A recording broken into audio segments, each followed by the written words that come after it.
Okay, good evening, everyone. It is 6:31 p.m. We're going to call the meeting to order. Notice is hereby given that this is a regular meeting of the City Council of the City of Sandy Oaks, Texas, being held today, Thursday, December 10th, 2020, at 6:30 p.m. at Sandy Oaks City Hall, located at 4451 Hickory Haven, Sandy Oaks, Texas, 78112, which is being live streamed and accessible to the public as provided below for the purpose of considering the following agenda items. All agenda items are subject to action. In an effort to advance the public health goal of limiting face-to-face meetings, also called social distancing, to slow the spread of coronavirus COVID-19, there will be no in-person public access to the meeting. In accordance with the order of the Office of the Governor issued March 16, 2020, the City of Sandy Oaks will provide a live stream video and telephonic access of the meeting to the public. There is information in this agenda that tells you how to access the meeting. The public will be permitted to offer public comments telephonically or by audio as provided by the agenda and as permitted by the presiding officer during the meeting. Written comments may be submitted to the city secretary up to 2 hours before the meeting by emailing cityclerk@cityofsandyoaks.com and will be provided to the city council for their consideration. A recording of the telephonic meeting will be made and will be available to the public in accordance with the Texas Public Information Act upon written request. Ms. Yelton, can we get a quorum call, please?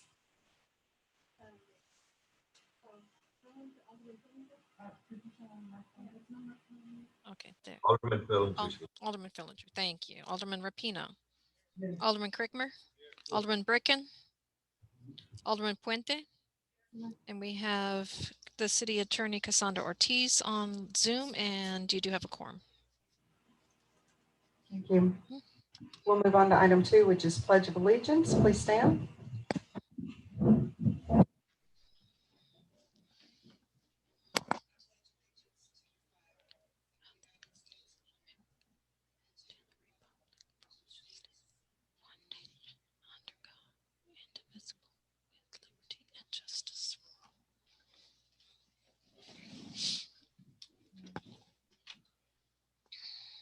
Item 3 on the agenda is Mayor and Administrator announcements and updates. The first thing that I do want to share is that for the contract with Tiger Sanitation, excuse me, the contract does allow for a rate adjustment every year based on certain conditions. And so they have sent us a letter. I think all their customers have also received it either by mail or email.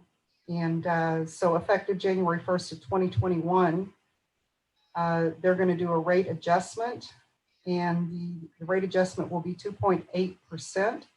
So starting on January 1st, your new monthly rate will be $16.89. Your previous rate was $16.43 a month. So about $1.50 a quarter is what it's going up. $5.52 a year. Thank you. $5.52 a year. Okay. The second item I wanted to talk about is just a reminder that market days will be in the park this week, and I'm sorry to steal your thunder there, Alderman Rapino, if you were going to make that announcement. Okay. And then one last item is this weekend, starting tomorrow, is the community Santa runs will begin. So the first one will be tomorrow night, and the second one will be Saturday night. And do we have Jennifer Whidden on the line with us? I'm not sure. I've got Teresa Martin and someone by the name of Keith. And we need to check with Keith. He may be sitting in for Jennifer. If anyone that is on the phone or online by the name of Keith, if you can unmute yourself, let us know if you're in place for Jennifer Whidden. No, I am not. I am just a resident on Priest Road. Okay, Oh, thank sorry. you. I will. That's it. I remuted him. Okay, Yep. we'll come back to this one if she joins us. So we'll move on to item number 5. I do know that the only citizens to be heard, if you will, really is not a citizens to be heard. It's someone who wants to participate in another agenda item, which is perfectly fine. So we will move on. We'll pass on number 5. Go ahead and move on to item 6, which is the financial budget report. The income and expenses will be reported by City Secretary Catherine Yelton with possible discussion and action. Okay, so for the period beginning November 1st, 2020, we had a balance of $38,063.36. We had checks and payments of $36,012.89. Deposits and credits of $110,335.29, leaving a balance as of November 30th, 2020 of $112,385.76. Council members, there is an item on your page.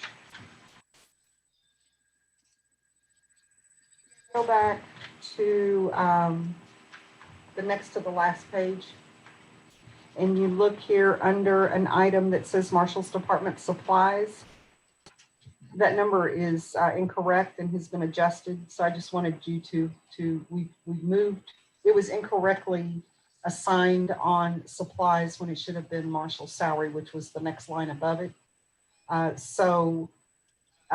Salary, Marshall Department salaries would increase, and I can't remember exactly how much it was, is around $1,600. And Marshall supplies will decrease by $1,600. That's already been restated in QuickBooks. So The overall numbers, it's just a notation on this report here. So the Marshall supplies should actually say $414.95. Or $14.95 is the correct number on Marshall's supplies. And then, so it's already been restated in QuickBooks, and Ms. Yelton, before she posts this report on the website, she'll update this particular report. Are there any questions on the finance?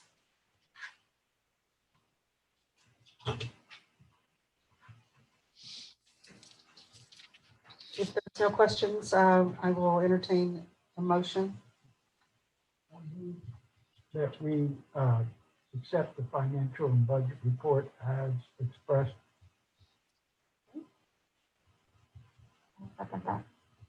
Okay, we have a motion by Alderman Rapino to accept the financial and budget report as presented with the correction as noted.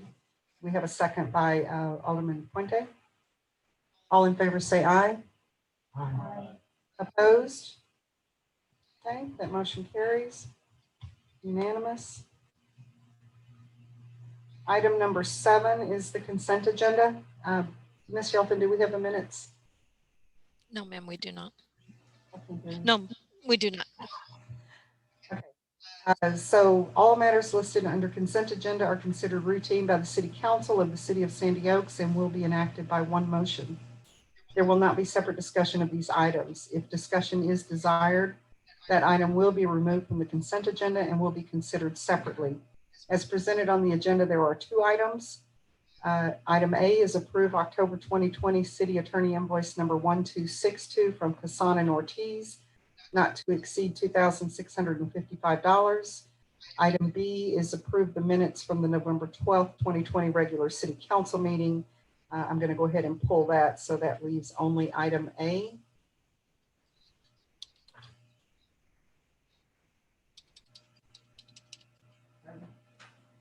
I move that we accept the consent agenda, item A only. Okay, we have a motion by Alderman Rapino to approve item A from the consent agenda. Do we have a second? I'll second that, Matt. We have a second from Alderman Fillinger. All in favor say aye. Aye. Opposed? Okay, that motion carries and it is unanimous. Okay, item 8 is from the Marshals Department. Item 8A is updates and announcements from Marshall Lopez with possible discussion and action. Do you have any announcements you'd like to make, Marshall Lopez? What is your microphone? It's on Chris's desk.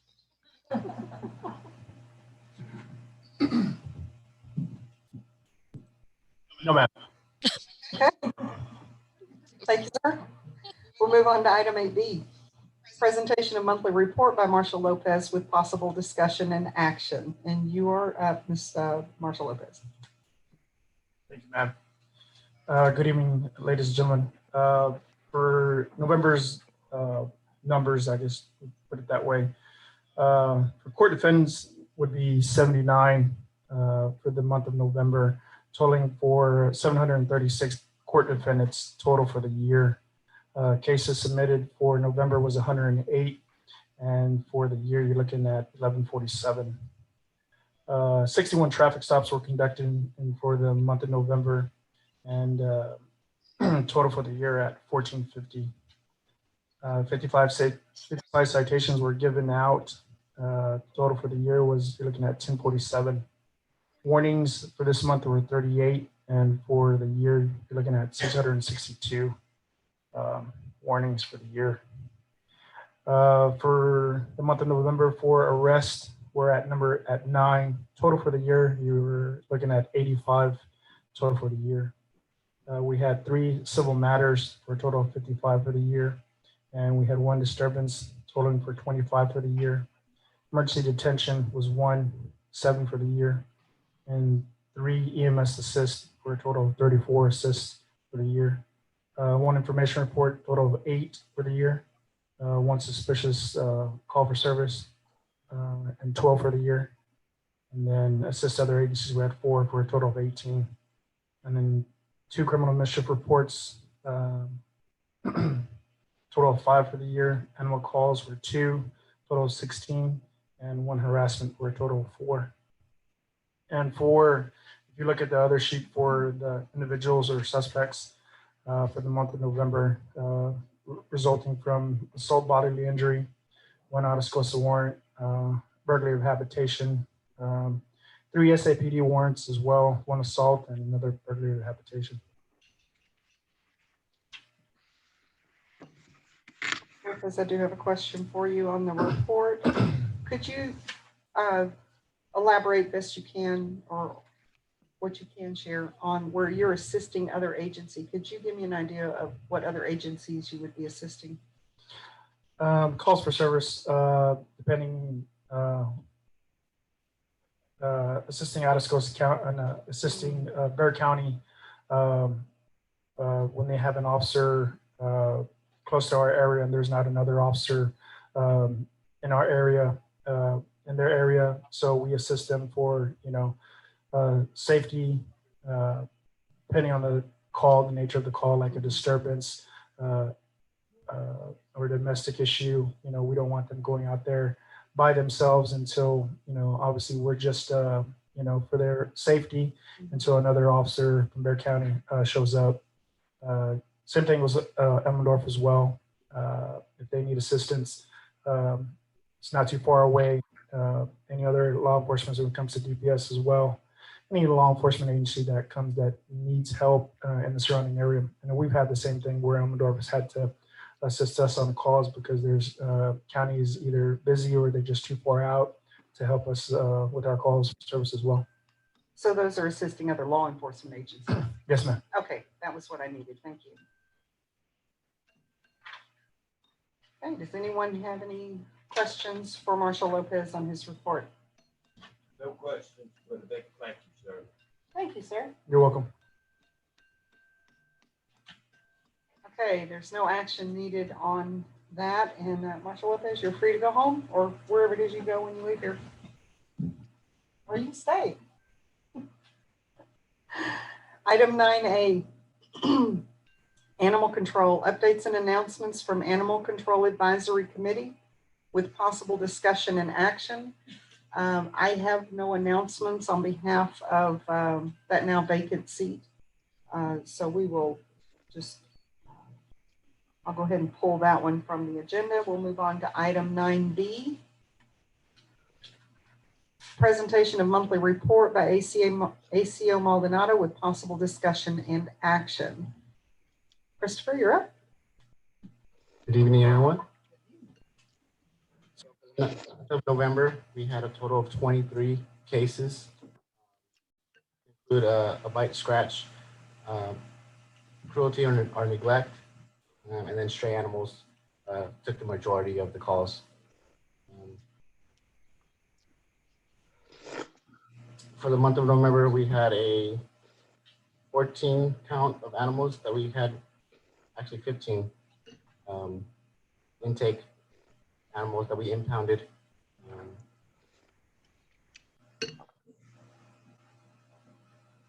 I don't have any of the cost with me.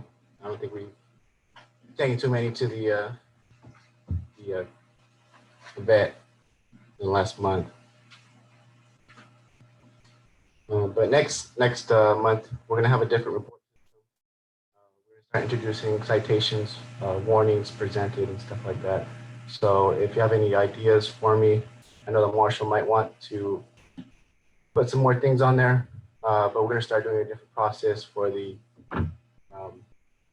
presenting portion of this. So you have to see how many citations we're issuing, warnings we're giving out, stuff like that. So there weren't anywhere that you see case results where it's impound, that's when we took the animal into custody. Is that correct? For the cases, yes. Okay. And of those,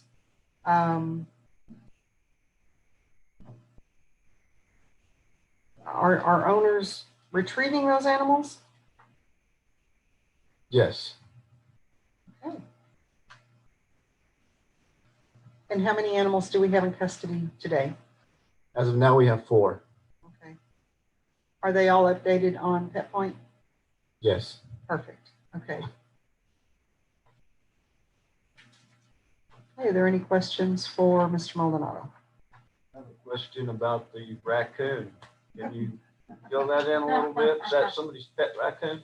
Negative. That was a raccoon that was feral. Obviously, I mean, I don't think anybody has a pet raccoon out here, but it was a raccoon that was picked up off of Restless Deer, and we had a call messing with her cats and stuff like that. So all we did was relocate the animal humanely. Did you trap it? The owner actually trapped it for us. So when I arrived, it was already in a trap. There was no trap needed.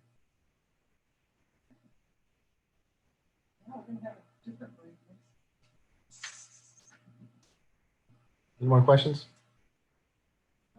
Okay.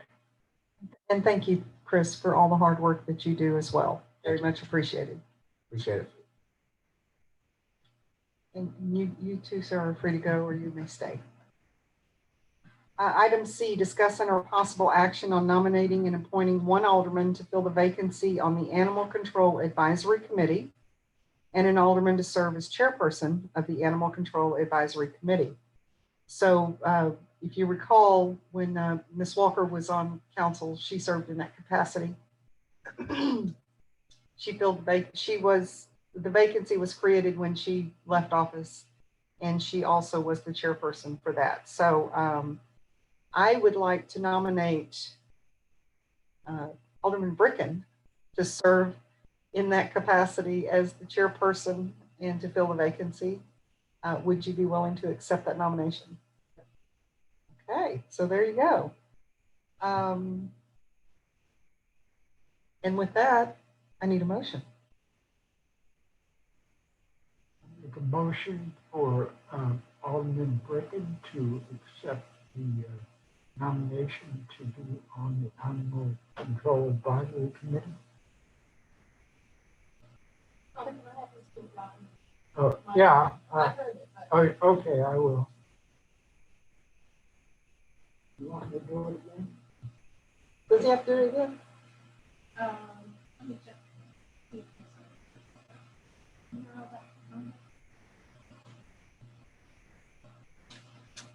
I guess not. Hello, Cassandra? I had trouble hearing Catherine, but I heard the motion that Alderman Rapino made. Oh, good. Okay. So we have a motion by Alderman Rapino to nominate Alderman Bricken to serve as the serve on, as an alderman on the Animal Control Advisory Committee and also to serve as the chairperson for the committee. Do we have a second? We have a second by Alderman Crickmer. All in favor say aye. Aye. Opposed? And that motion carries and is unanimous. Thank you, Alderman Bricken. Item D is discuss and possible action on nominating and appointing one alderman to serve on the Animal Shelter. It says Advisory Committee. Yeah, the first one was the animal control. And No, I think this is the Shelter Board, though, not the Advisory Committee. Ms. oh, yeah, Ortiz, it is. Well, Animal Shelter Advisory Committee. is that what it's officially called? To find the ordinance on what created it. If it's just a matter of board and committee, those can be interchangeable. If it's, The ordinance calls it an Animal Shelter Advisory Committee when we created the committee. There you go. So this could be the same person. In fact, Alderman Walker did serve in both capacities. It is it's a little bit different in its focus and meets at least once a quarter. So if you would be working with, we have other people like Dr. Hill from Oak Hills serves as the veterinarian of record. We have, I think, Lynette, who is serving as the, can't remember what the term is, the welfare, the animal welfare representative. And then we have a citizen volunteer on the committee. So it can be the same person. If you're interested in that, or if somebody else would like to volunteer, y'all feel free to speak up. And Gary raises his hand. So there you go. Did you just volunteer? Okay.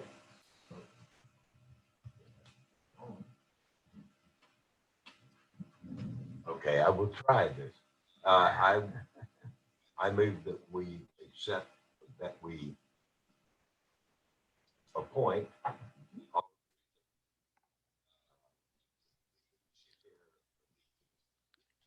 Charles, your microphone's going in and out. Something, it's going in and out. Go, start over, please. Move that we appoint Alderman Bricken to be the chair of the Animal Shelter Advisory Committee.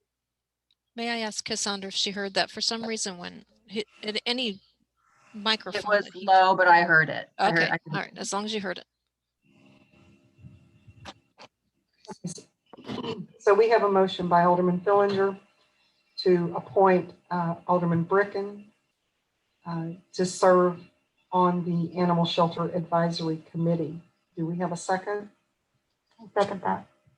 And we have a second by Alderman Puente. All in favor say aye. Aye. Opposed? Okay, that motion carries. Okay, we're going to move on to item 10, which is Public Works and Parks. Item A is update and announcements from the Park Advisory Committee Chair, Tom Rapino, with possible discussion and action. We will have a Parks Committee meeting next Tuesday on the 15th of December. And as the mayor already announced, there will be vendors in the park on Saturday, the 12th. So I hope that it is a successful event. And that's all I have. Thank you, Alderman Rapino. And I'm sorry I stole your thunder earlier. That's fine. Item B, discuss and possible action on the purchase of an 8-foot coated steel bench from Tree Top Productions for placement within the playground area of the park. And this was brought forward by Alderman Rapino and Fillinger. In the last meeting, we discussed getting a bench for the play area over in the here in the park, and we discussed whether we wanted a 6-foot bench or an 8-foot bench, whether we wanted a coated wooden bench or a steel bench. I went over to Elmendorf to look at their play area. They had this very same bench here, and the 8-foot variety. They look very nice. I don't know when they got them, but they're still in good shape. We were under the impression that they were $398 without shipping. There wasn't a shipping cost. At the same time, in the last meeting, we were discussing shades for the play area. So I called this company up because I saw that they had shades, and I was discussing that with them. And so I was trying to get a discount on this bench, the $398 bench, thinking that's what it was. So I did manage to get a 15% discount. So I said, well, what would that cost us? And she said, well, with the shipping of $300.58, it'll come to $692.34. So do we want to go that route? I say we still need a bench, so I think we want to do it. We still have funds in the budget. So I'm in favor of doing that. So we need a motion for $692.34 to yeah, sure. Does this bench, I mean, it's expensive, actually the shipping, but how is it mounted in Elmendorf? Does it have to be put in cement or something? I wouldn't want somebody walking away with a Right, 6. it is a ground mounted bench. In other words, it comes with facilities to put it in the ground and cement it in. Yeah, we won't want it walking off. So, yes. Well, and from that meeting that you're talking about, the parks meeting, we did look at various options. This one was decided on for a couple of reasons. One is the mesh aspect of it. It won't hold water, so you don't have to worry about it being wet when parents come down there. It's also plastic coated, so there won't be heat associated with that. It also will not, can't graffiti it. Just another one of the plus signs there. And this, You may get painted, but it might get painted, but you won't be able to read. you won't be able to. And the intent of this particular bench is to go into the children's play area so that parents who are there with their children have a place to sit and watch their children play. Right now, there's not any place inside the playground. So I do concur with your assessment that this is something that would be needed. That being said, go ahead, John. I have a question. Is sales taxable? No, we're taxes. I can't hear Tom. On this invoice right here with this Yeah, I total told 6. them, so it would be, I told you. We're tax exempt. I see she threw it on there anyhow, so we'd take that 5277 off there. And whatever that comes to, we would, is what we would pay. So I guess, We do a not to exceed. yeah, we'll do a not to exceed 675, just to make sure that we're, so I'll make a motion if that's acceptable to everyone. I move that we purchase this steel colored black Or do we have a preference for a color because they have other colors? Like red, I moved that we purchased this steel coated 8-foot bench for not more than $675.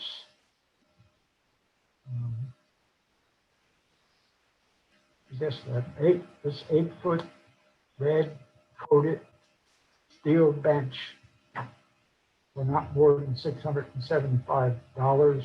That should be sufficient because if you back out the taxes from the quote, it's about 640. So, Yeah, right. yeah. So, Okay.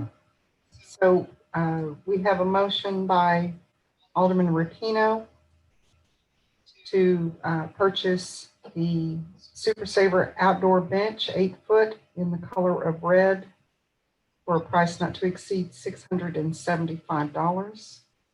I'll second that. And we have a second by Alderman Crickmer. All in favor say aye. aye. Opposed? Okay, that motion carries. Let's move on to item 11. Let me get organized here.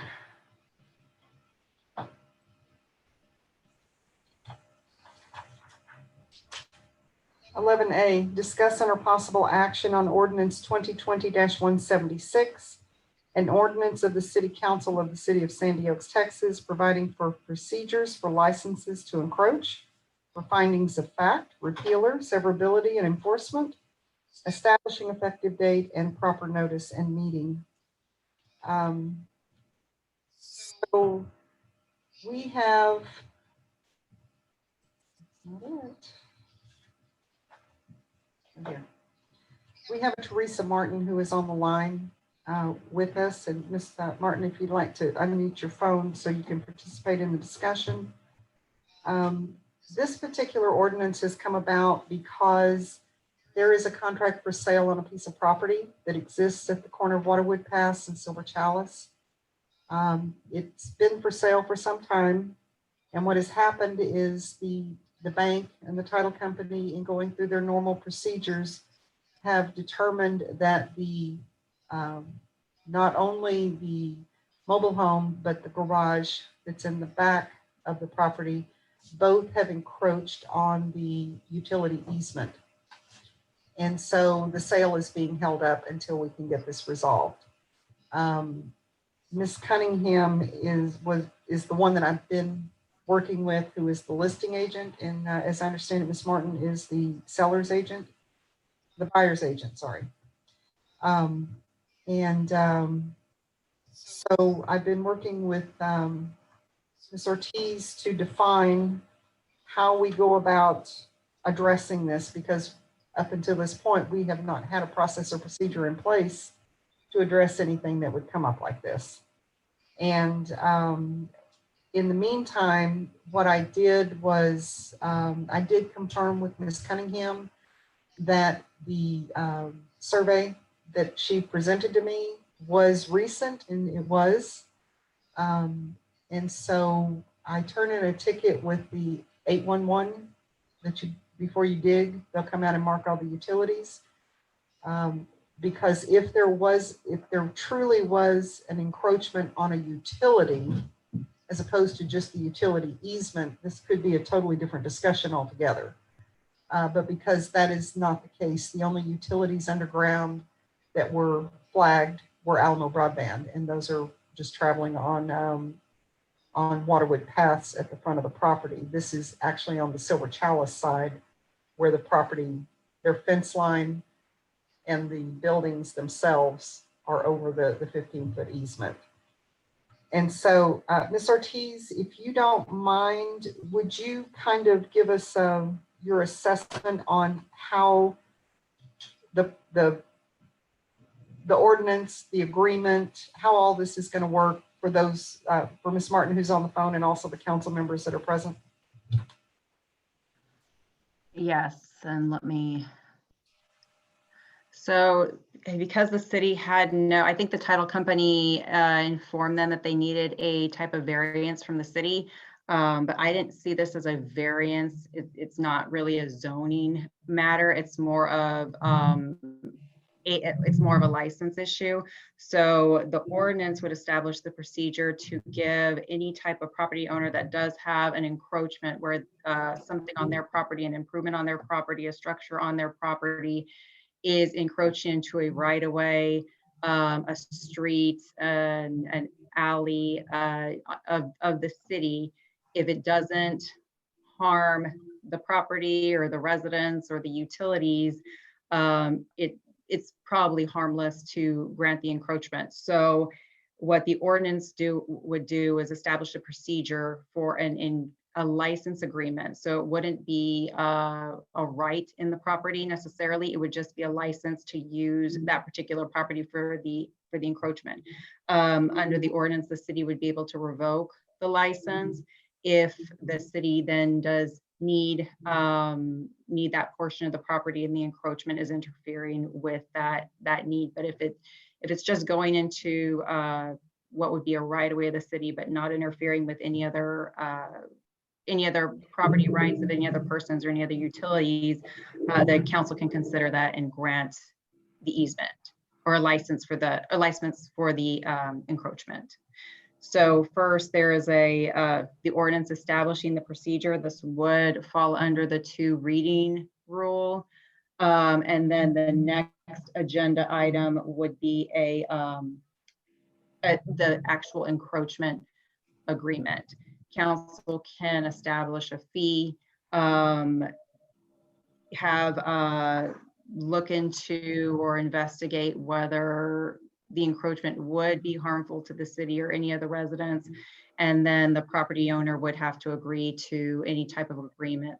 All agreements would be similar, but they may have their differences too. And that would be for the property owner to agree with the city and pay the city some sort of fee for the use of that land, and then the council would consider and approve or deny. So there is on the second page a criteria for approval. What would be required of the property owner to submit if they're requesting a license to encroach from the city, and then an expiration date, which would give the city the right to terminate at any time if it does become harmful at some point, or the city does need to use that, or another utility may need to use that easement.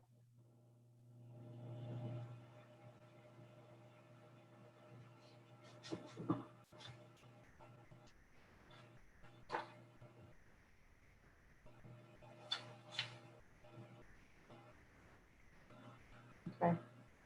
Does anyone have any questions on that? Go ahead, John. I do. For clarification, it's what the request is for an abatement to a setback from the right of way, a violation of the setback from the right of way, correct?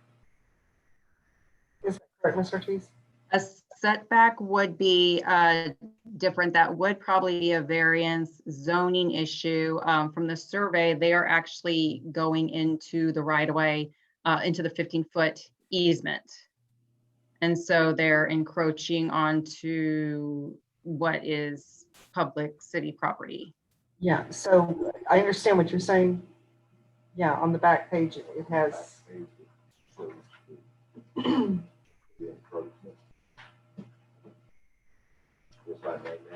Go for it, yes. Yeah, I actually took the map and I'm sorry. Yes.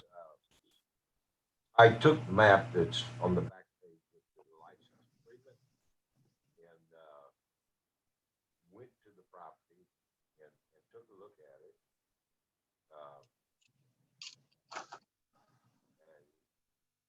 And it becomes fairly obvious. I wouldn't know. Yeah, but looking at it, it's obvious that they are encroaching on the right of way. at it, I would not anticipate that this is going to cause a problem with.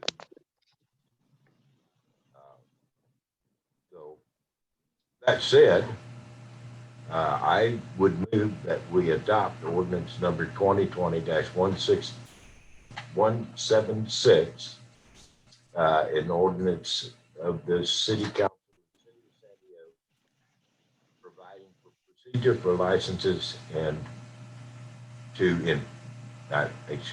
for licenses to encroach, for findings of fact, repeal of severability and enforcement, establishing an effective date and proper notice and meeting. Mayor, prior to a second, this would require a second reading. So council would need to waive that second reading. Sorry, Alderman Filger, I did not want to interrupt your motion before Should adoption. we do the second reading waiver before the motion for approval? Yes, the second reading waiver would be, or the waiver for the second reading would be done first, and then the ordinance can be adopted on the first reading. And since I did not accept his Um, motion, I don't think you need to bring anything back. So go ahead. I move that we waive the second reading rule for 2020-176. Okay, so we have a motion by Alderman Rapino and a second by Alderman Fillinger to waive the second reading of ordinance 2020-176. I don't know. Well, I need something clarified on the ordinance before it gets passed, and then we have to come back and change it. So, okay. Okay, so let's finish this. Okay. So we are deciding on the motion for waiving the second reading. Motion made by Alderman Rapino and a second by Alderman Fillinger. All in favor, say aye. I Opposed? Okay, that motion carries. Okay, now we can go back. I'm sorry? You have a question? Sorry. Go ahead. Number one, does this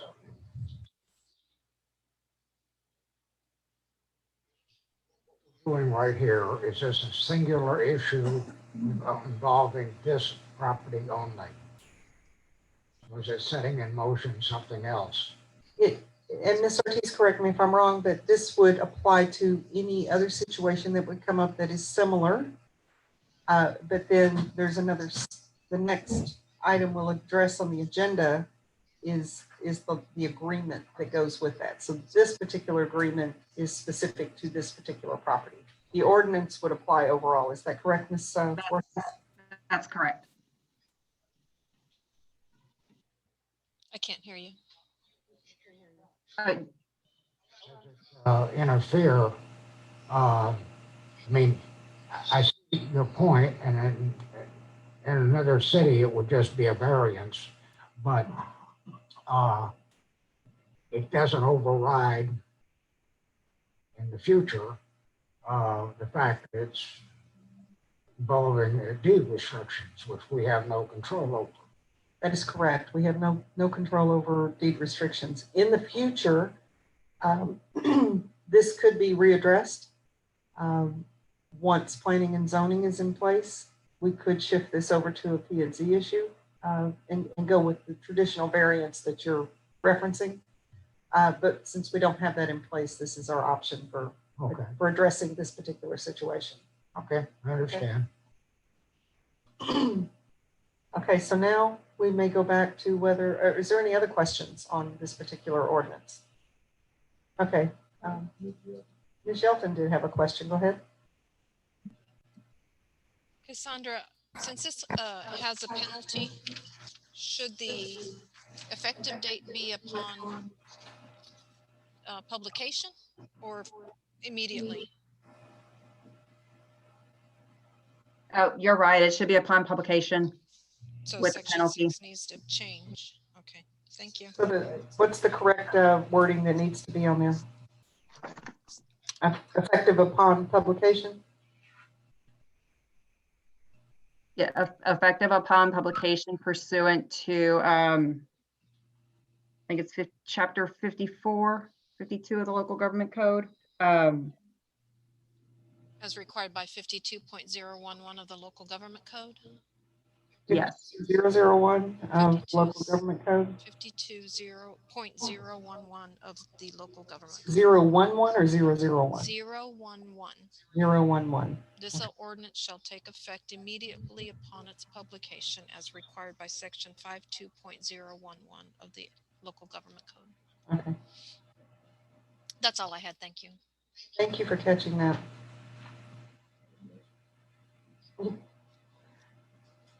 So with that in mind, we probably should, do we need to approve as amended, or does that need to be a separate action, Ms. Ortiz? You would do a separate action for that amendment to the ordinance. And then once that amendment, if it passes, then the ordinance is approved overall. Okay, so we do need a motion to amend section 6 on this proposed ordinance. Okay. I move that we amend section 6 effective date to be in compliance with section 52.001.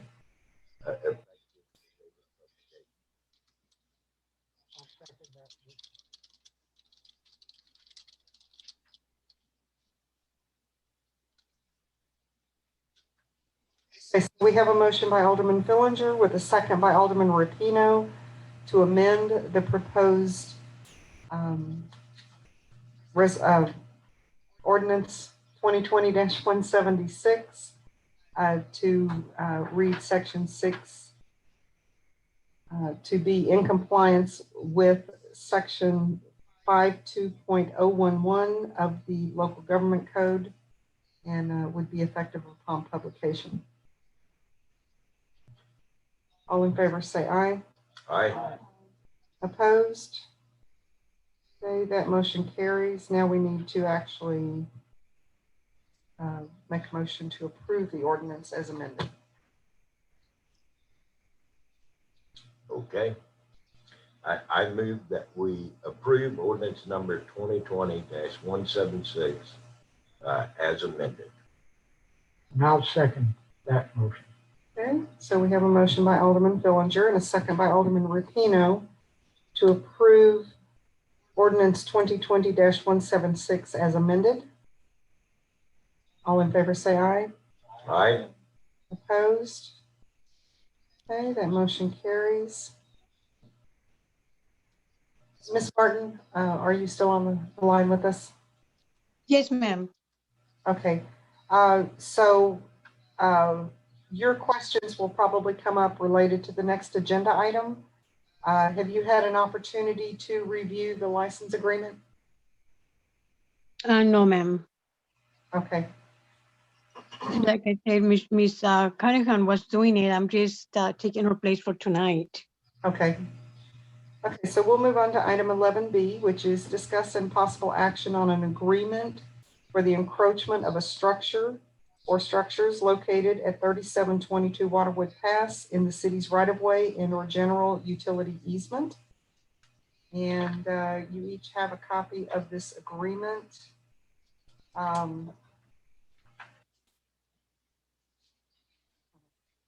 And there are some blanks in here that need to be filled out. So as Ms. Martin does not have a copy of the agreement, sadly, y'all gonna have to listen to me read it. So the encroachment license agreement. This encroachment license agreement, the license agreement is hereby entered into by and between the city of Sandy Oaks, Texas, a type A general law municipality, incorporated and organized pursuant to the laws of the state of Texas, the city, and Everby Investments LLC, a Texas limited liability company, incorporated and organized in and under the laws of the state of Texas, and its heirs, successors, and assigns. And we have a blank for the prospective buyer. Ms. Martin, do you have the buyer's name? Yes, it's Joel, Joel Olivares. And could you spell that first name again, please? Yes, Joel. Joel. Well, Joel Olivares, okay? Yes. So Joel Olivares, the prospective buyer of the property, herein after defined, their heirs, successors, and assigns, individually, each a grantee and collectively the grantees, each an owner or prospective owner of the property, hereby agree to the terms and conditions as stated herein. Whereas the grantees have constructed or proposes to construct a manufactured home and workshop on the property legally described as Lot 3, Block 4, Waterwood Unit 1, Bear County, Texas, according to the plat thereof recorded in volume 9516, pages 20 through 22, deed and plat records of Bear County, Texas, located at 3722 Waterwood Pass Drive, in the city of Sandy Oaks, Bear County, Texas, and as shown on the survey attached hereto as Exhibit A and incorporated herein the property. And whereas such manufactured home and workshop situated along the northwest side of the property will encroach into a city right-of-way and or 15-foot general utility easement, all as shown on Exhibit A. And whereas the grantee confirms that they have verified with all other public and private entities and utilities that there are no other easement owners, utilities, or other persons or entities that have property right other than the city in the land affected by the encroachment and represent the same to the city, and that the city will not be negatively affected by the encroachment. And whereas the grantees have requested that the city consent to such proposed encroachments to the extent shown on Exhibit A here too, and the city is agreeable to granting its consent to such encroachments subject to the terms and conditions set forth herein. And whereas execution of this document by both the city and the grantees shall constitute the city's consent to the aforementioned encroachments and the approval and agreement by the grantees and their heirs, successors, and assigns to the terms and conditions thereof or hereof. Now, therefore, the city, subject to execution and delivery of this document by the grantees, does hereby consent to the encroachments described in the preamble hereto and as shown on Exhibit A. The grantees and their heirs, executors, or administrators, successors, and assigns do hereby agree to the following terms and conditions. Under Section 2, Paragraph A, this is where we have a blank to fill in, but I'll go ahead and read through it. We'll come back to this piece. Item A, that for and in consideration of blank dollars and other good and valuable consideration, the receipt of which is hereby acknowledged, and the mutual covenants and agreements herein contained, and all matters stated in the preamble, which are hereby found to be true and correct, and are incorporated into the body of this license agreement, the city does hereby grant a license to the grantees the right to encroach upon and maintain the city's right-of-way and general utility easement as shown in Exhibit A under the conditions described herein. Paragraph B. This license includes the construction of a portion of a manufactured home and workshop into the city's right-of-way and a 15-foot general utility easement. The location of the encroachment of the manufactured home and workshop from the property are shown in Exhibit A, and this license is limited to the structures and locations shown on Exhibit A. Section 3. This license agreement is subject to the paramount right of the city to use the dedicated right-of-way and or easement area at all times for the needs of the city. Section 4, paragraph A, the grantees shall reimburse the city for any damages occurring by any means or person whatsoever to the right-of-way and easement, whether real or personal, during the term of the license agreement. Paragraph B, the grantee shall maintain any improvements constructed pursuant to this license agreement within the right-of-way and easement. The grantee shall undertake all construction and maintenance of the allowed improvements in accordance with any and all applicable federal and state laws and city ordinances, codes, and regulations, including obtaining any needed permits. Paragraph C. Specifically, the grantee shall only be allowed to place the improvement as permitted by the city and by this license agreement and as shown in Exhibit A. The allowed improvements must be in compliance at all times with any and all applicable federal and state laws and city ordinances, codes, and regulations. It shall be the grantee's sole responsibility to maintain the allowed improvements in the entire area during the term of the license agreement. Paragraph B. It is further agreed that the grantees shall not be allowed to place, construct, maintain, or erect any permanent or temporary improvements, buildings, or structures within the right-of-way and easement except as allowed and permitted by the city. Paragraph E. The grantees agree to remove any and all allowed improvements within 60 days of receiving written notice by the city that this license agreement is being terminated at the sole cost and responsibility of the grantees. Paragraph F. As soon as is convenient and practicable, the city shall inform the grantees in writing of any known defect in or dangerous condition caused by the allowed improvements or maintenance of the right-of-way and easement, provided, however, that failure or delay by the city to so inform the grantees shall not be a breach of any duty on the part of the city, and the grantees hereby waive and release the city from any cause of action which might be created in whole or in part by such failure or delay. Upon receiving notification from the city, the grantees shall have 45 days from receipt of said notice to repair any such defects or conditions, unless such conditions shall be determined by the city to pose a health or safety threat, in which case grantees shall remedy the breach as soon as possible, but in no event more than 20 days. In the event the grantees do not remedy or repair the defects or conditions in the time allowed, we would put the buyer's name here, shall have the final responsibility to remedy or repair any defects or conditions in 10 days. Paragraph G. In the event the grantees do not construct, maintain, or repair the defect or condition prior to end of the time allowed in Section 4, Paragraph F of this license agreement, the city shall have the right to terminate the license agreement pursuant to Section 5 of the license agreement, and if necessary, remedy or repair the defect or conditions with cost assessed to the grantees. Section 5. Should a court of competent jurisdiction declare any word, phrase, clause, sentence, or paragraph of this license agreement to be invalid for any reason, the remaining provisions shall remain in full force and effect.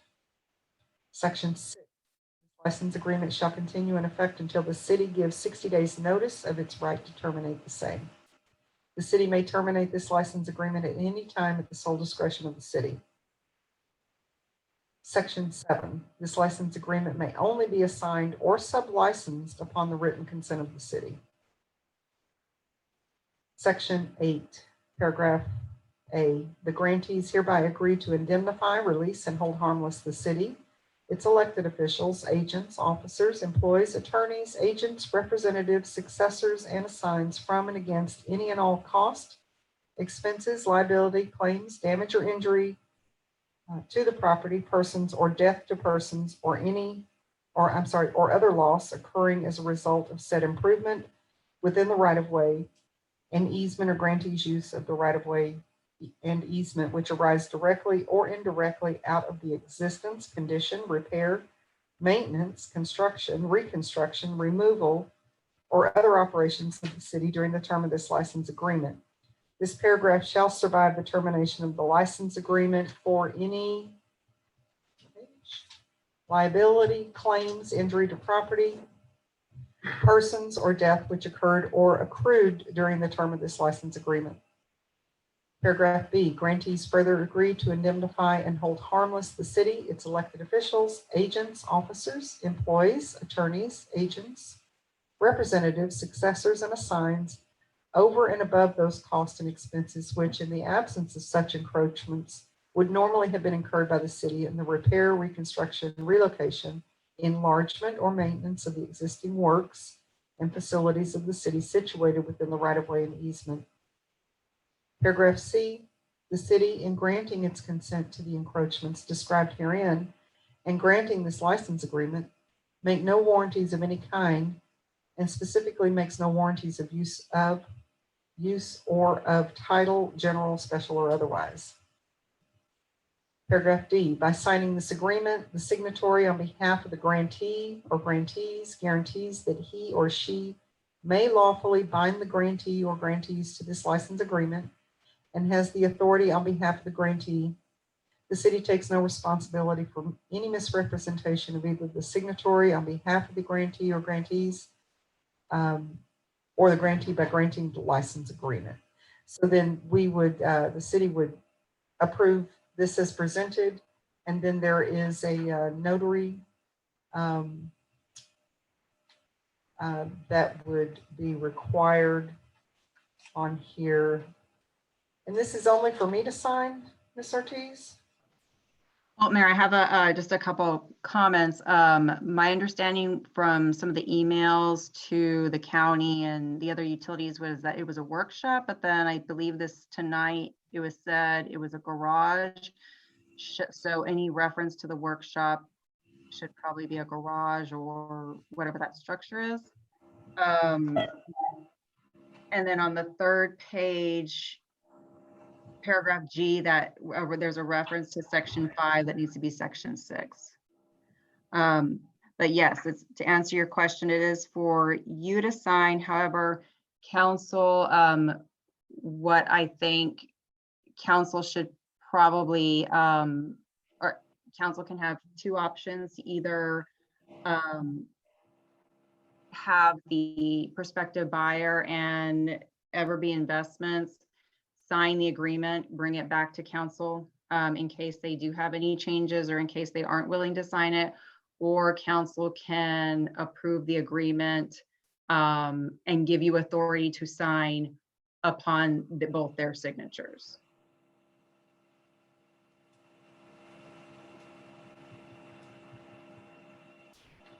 So I see where I would sign and have notarized the top section, and Everby would do the middle section. Is the lower section for the buyer? Yes, I would also suggest that the prospective buyer is bound by the license agreement since they will be purchasing the property and they will be the one encroaching into the city's right of way. The license would also be transferable or apply to them. Okay, and then I do want to go back. You mentioned that where it says workshop, you suggest that we change that to garage? If it is a garage, if it's a workshop, then it can stay as workshop. There was a comment made that it was possibly a garage. So whatever is encroaching the manufactured home and whatever other structure is encroaching, just to be clear that that particular structure is what the city is allowing to encroach onto the right of way.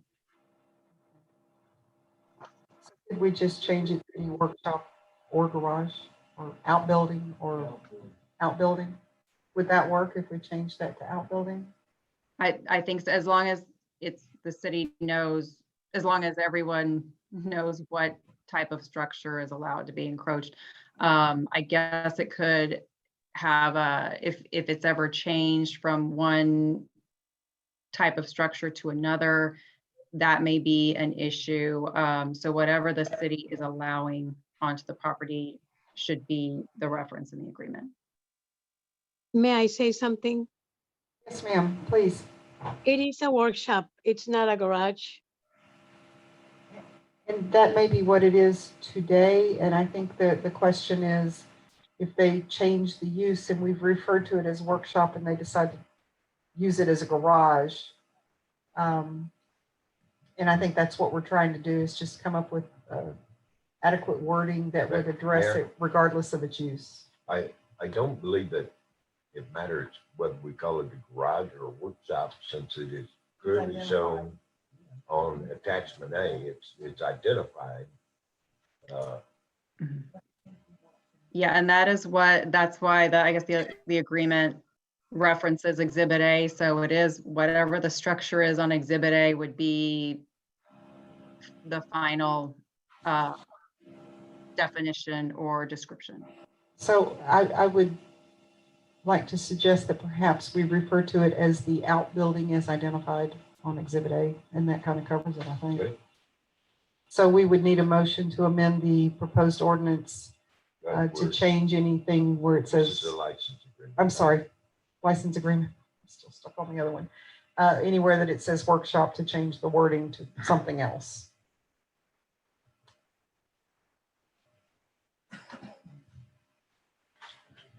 Right on the map as siding building. Right.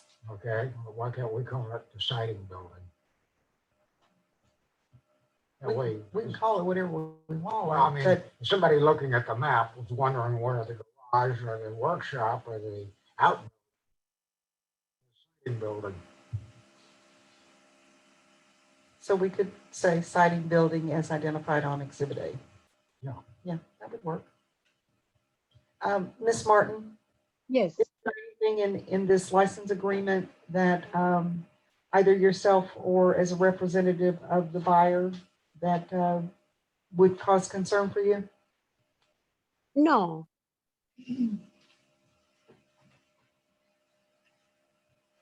Okay. Can I give you his full name? I forgot to add his middle initial.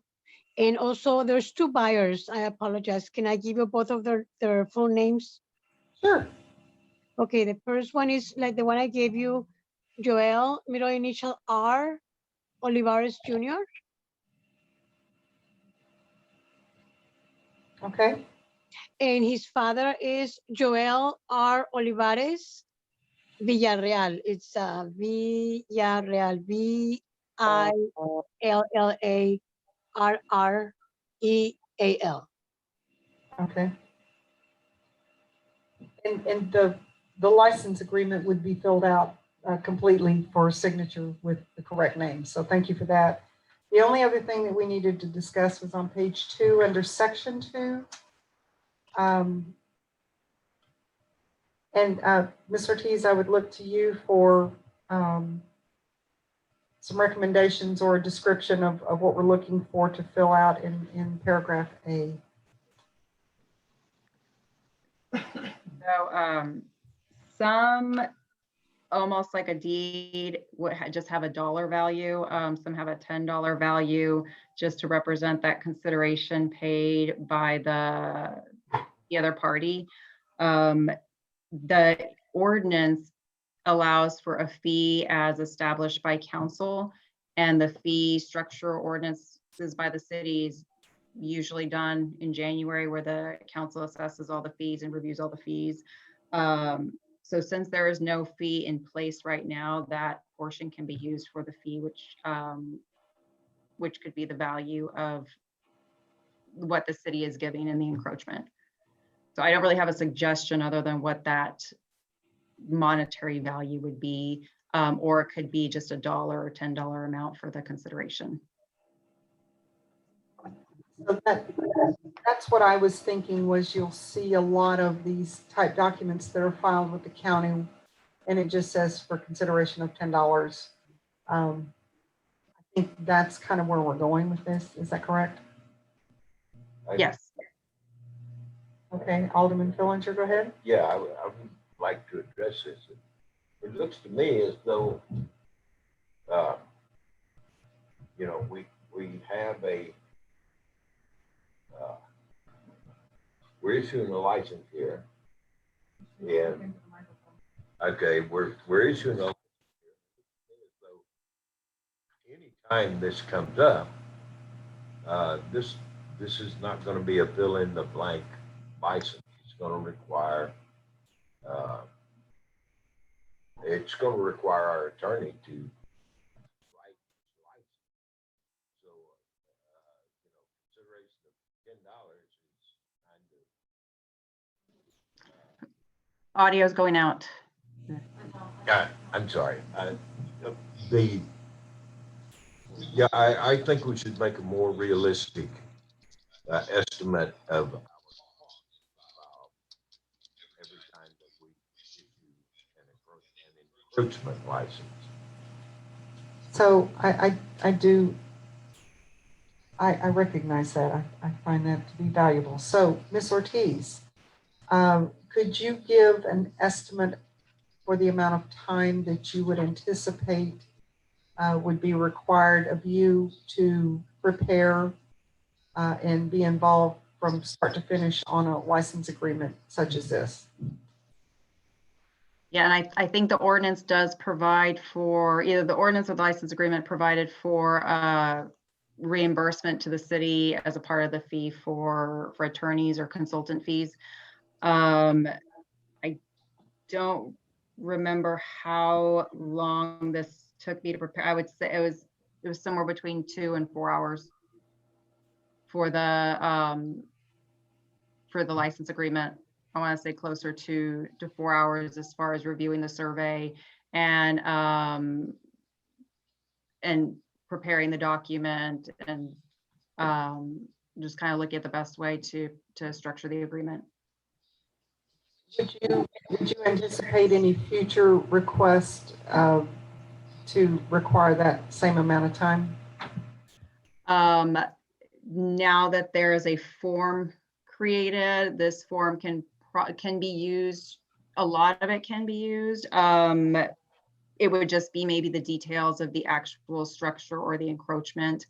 If there are different utilities that are involved or that do have a right or an easement, then that would require more work in coordinating with those type of utilities. This one did not.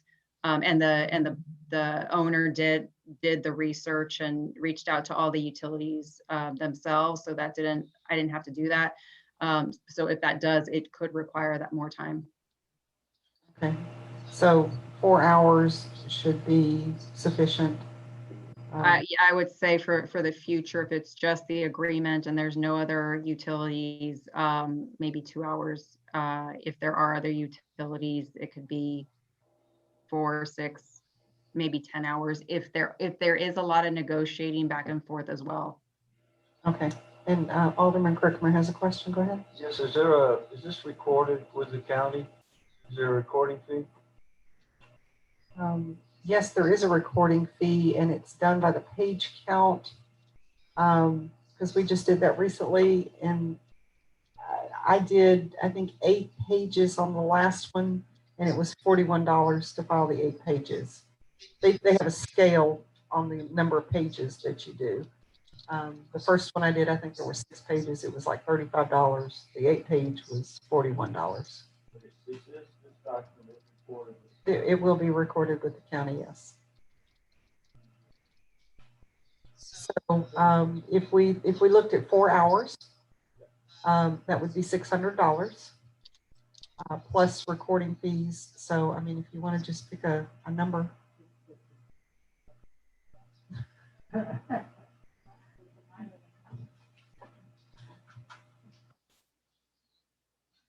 So that's kind of where we're at.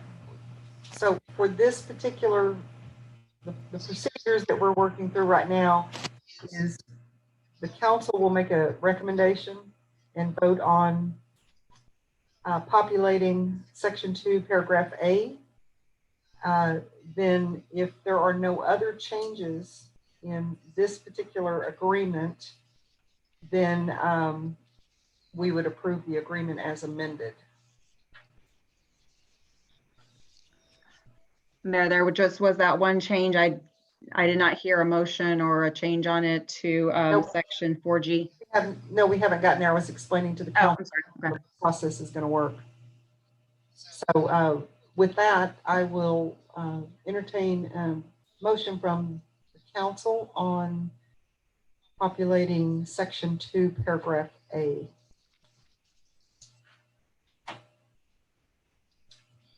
Yes, I would move that we populate section 2, paragraph A in consideration of $675. Second.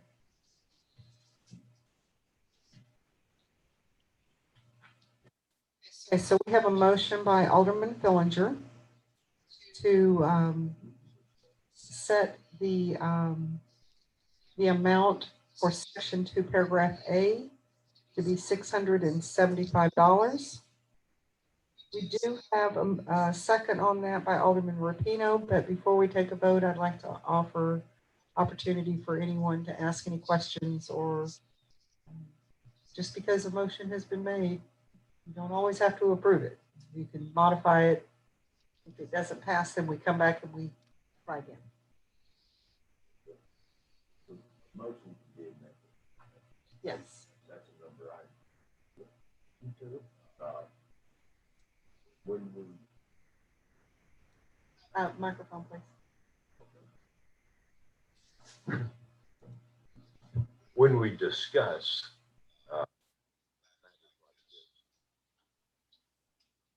we're really not a profit-making organization. So when we charge a person for a service, it has to reflect the actual or our cost of providing the service. I think $675 is a very accurate number of reflecting what our cost is going to be to carry through with this. I will tell you from experience recently with filing down at the county courthouse, in addition to the page count fee, there's parking, there's travel, those type things. So I would tend to agree with you if we allowed for the 4 hours for the attorney time, and then the 75 to cover the additional cost. I think that's reasonable. But if anyone has any concerns with that, we can certainly entertain another number. I have a question. So at any time, so say we go with the 675, but then it comes out that it's actually more out of our pocket, we can always amend it later for the next one, or? Well, and remember, and Ms. Ortiz, correct me if I'm wrong, but each of these license agreements is considered separately. Is that Yes, correct? they will all come back to council and be considered separately. So that amount, the ordinance would provide maybe for an initial application fee, and then whatever amount of time is spent by the city on the license agreement can be the consideration for the license agreement. Okay, perfect.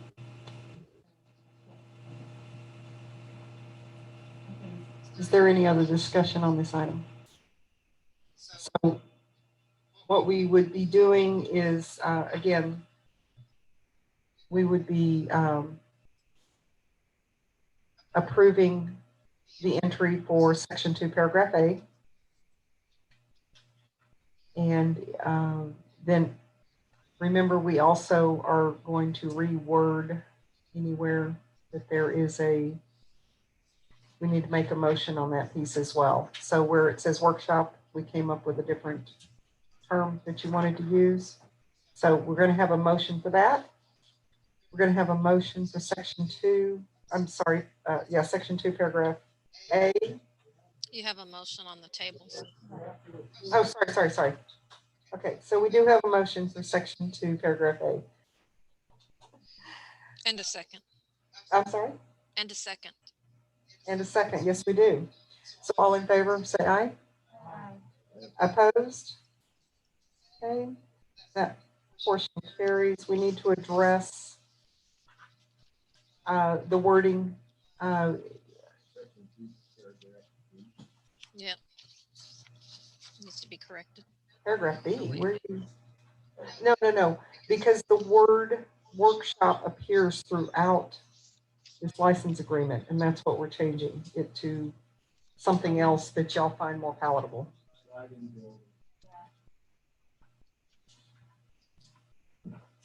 And it says are shown on Exhibit A. So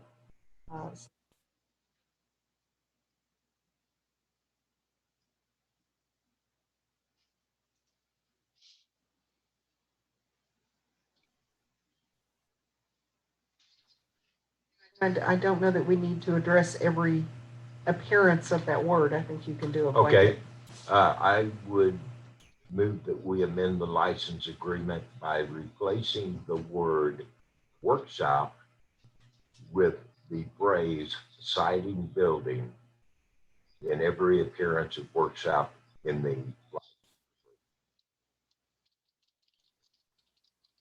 I didn't get that. I didn't hear that in my second. Say that again, Thomas. I'll second that. Thank you. So we have a motion by Alderman Fillinger and a second by Alderman Rapino to replace the word workshop in every occurrence that it appears, to read siding building. And all in favor say aye. Aye. Opposed? Okay, that motion carries. Last item of business on this particular one is an approval of the license agreement as amended. No, ma'am. Whoa, hold on. You need to change the one that Cassandra has referenced a couple of times. I cannot hear you. Oh, I might have my mic off. Just a second. Let me look. No, I don't have my mic off. Oh, sorry. G. G, you're right. Section 4, paragraph G. The license agreement says pursuant to section 5. It should be section 6. Section 6.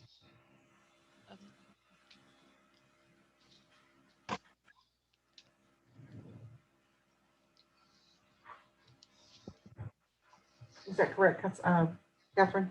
I'm not sure what the right one was. Oh, okay. I thought we were Yeah, ready. it should be referenced to section 6. Okay, so that is the correct one. So we'll need a motion to amend that paragraph.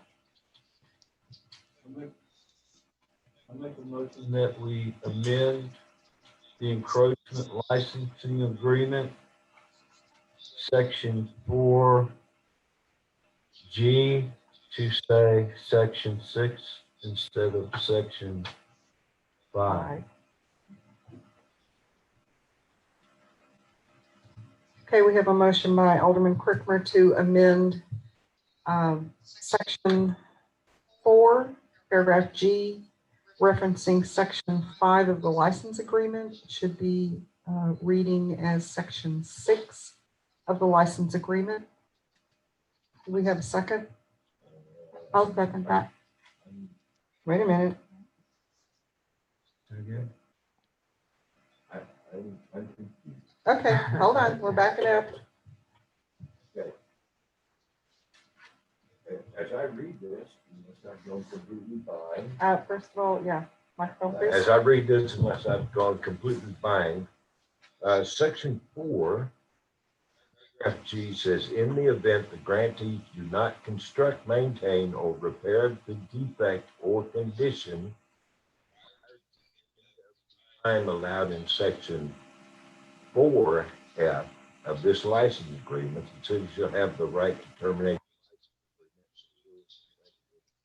6. Okay, I'm good. Contract. Thank you.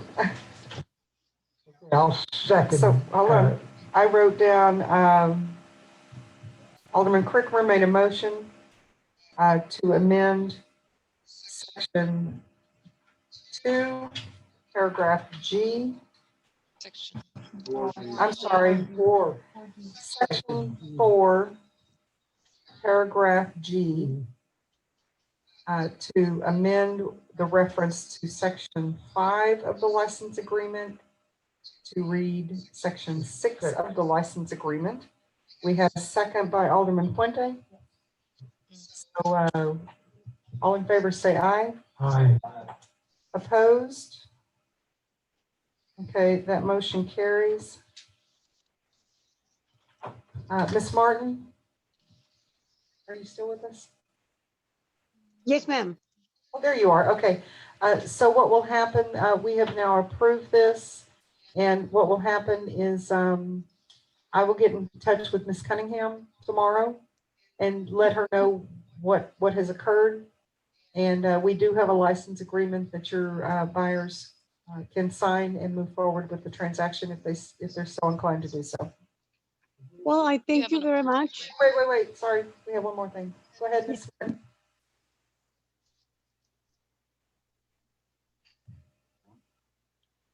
Ms. Martin, what were you saying? Oh, no, I was just thanking everybody for your help. Okay, And that's all I got to say. Thank you again. thank you. You are correct. We haven't approved it. So, I'll make a motion that we approve the encroachment license agreement As amended. as amended. Yes. I would also suggest conditioned on the owners signing the agreement as well, giving the mayor the authority to sign on behalf of the city. you're gonna have to say that one more time, please. And also approval, but conditioned on the owners and prospective owners signing the agreement, agreeing to this agreement and giving the mayor authority to sign upon their signatures. It's a conditional approval. Sure, Go ahead. but you gotta have to turn your microphone. You got it. Yes, ma'am. Him agreeing and signing with it really doesn't affect whether we approve it or not. We're going to approve it either way.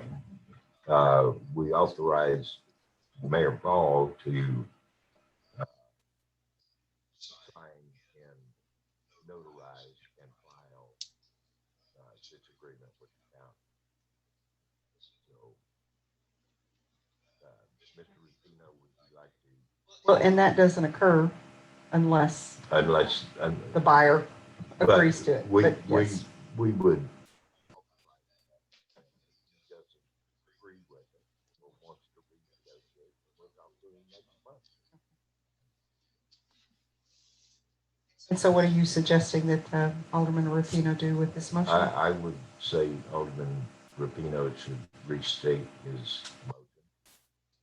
Well, I state that we approve the encroachment license agreement as amended and authorize Mayor Ball to sign and file. And file it. Okay. Okay, and you still want to second that? I will second that. Okay.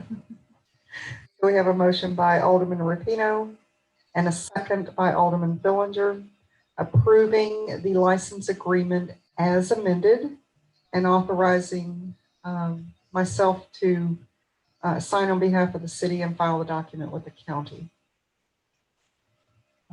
Any other discussion on this one? Okay, all in favor say aye. Aye. Opposed? Okay, that motion carries. All right. Let's move on to. Mayor Ball, Yes, ma'am. it's Catherine. We do maybe have your visitor on the phone now.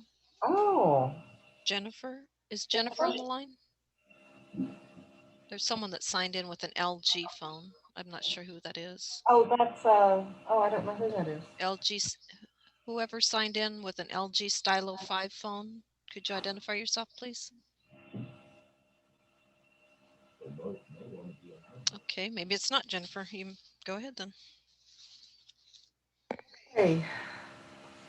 So we'll go ahead and move forward with agenda item 11C, which is discuss and a possible action on ordinance 2020-177, which is amending ordinance 2020-164, adopting regulations for manufactured homes. So I asked the attorney to work on this because what has happened, and if you recall, when we approved the ordinance 164, we set an age limit on the units that would be allowed to be brought in, and we picked 5 years. What I have been hearing from some people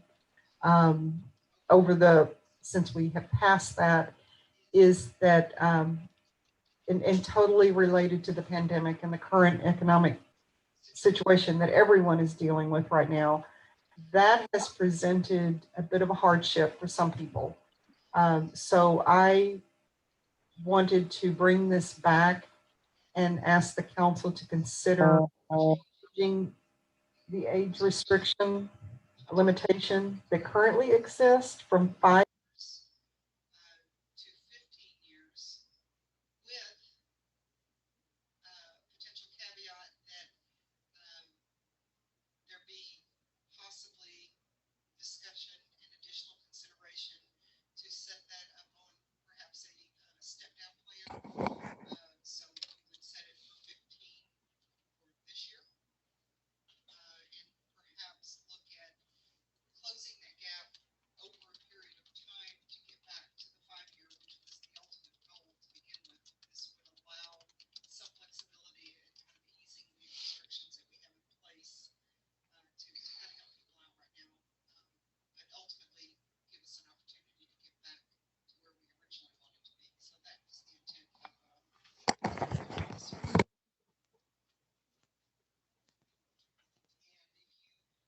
that was the intent of this. The blue line copy. And everywhere that you see the blue text, those are the changes. Everything else will remain the same as it was before. And if you get here, I think it's section 6, if I'm not mistaken, it talks about, yes, it's section 6, paragraph A. So section 6 reads HUD code manufactured home installation requirements.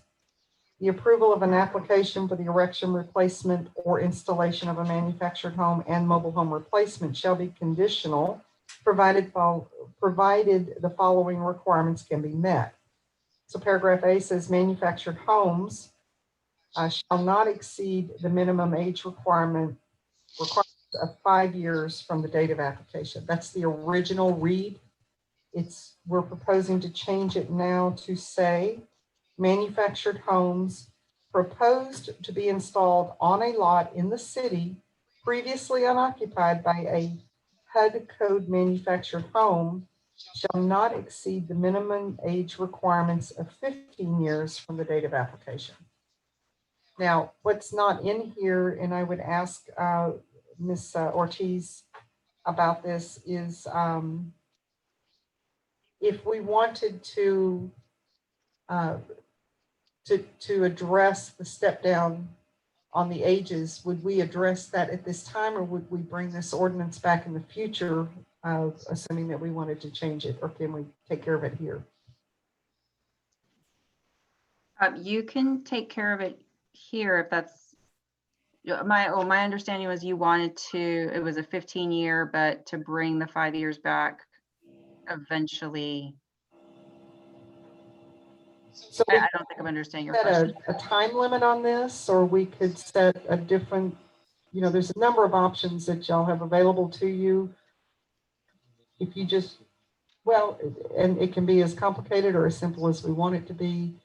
So I did talk to a few people who are familiar with mobile homes.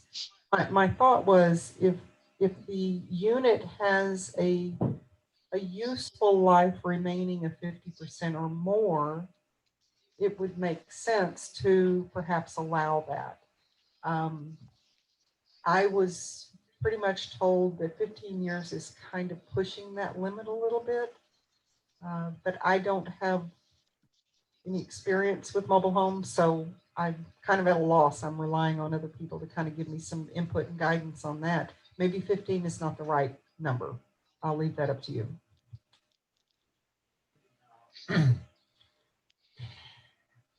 I moved mobile homes for a few years, and I've lived in a mobile home half my life, different mobile homes. I've seen mobile homes that are 40 years old that were still good. And I've seen ones that were 3 years old that were scrapped. So I think this thing should be worded clearly stated as a temporary situation for the next 2 years. And then we'll revise it. If the COVID visits hadn't killed us all, we can revise it. Okay. But I would limit the time I would reduce it to 10 years just to be on the safe side. The 10 to 15, if it's a rental, it could be a trash can by then. That's a very good point, because that was one of the other considerations that was shared with me was it depends. It always depends on how well maintained the unit has been for its existing life. For the very reasons you brought up, it could have been trashed in a very short amount of time, or it could be in pristine condition. May not. There was a new home installed next to me. And within 3 years, was a pile of garbage. So, and one caveat again that might be considered is that we're only talking about owner occupied mobile homes.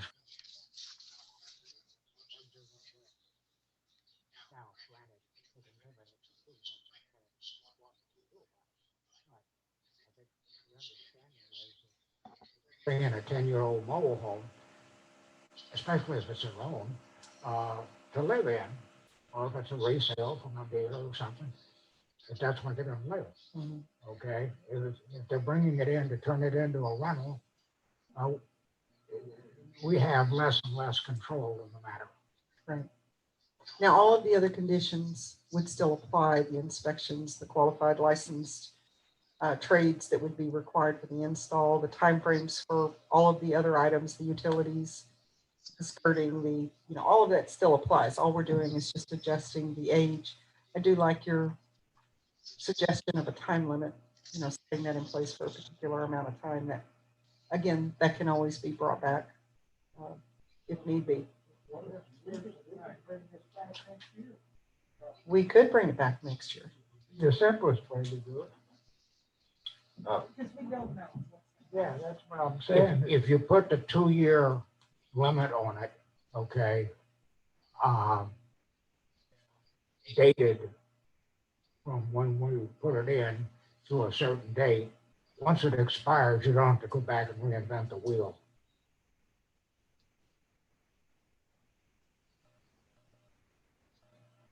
One of the things that everybody needs to be aware of.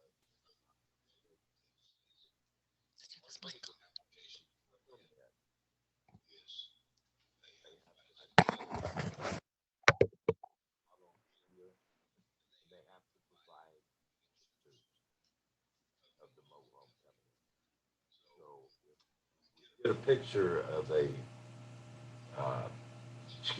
HUD code manufactured home with siding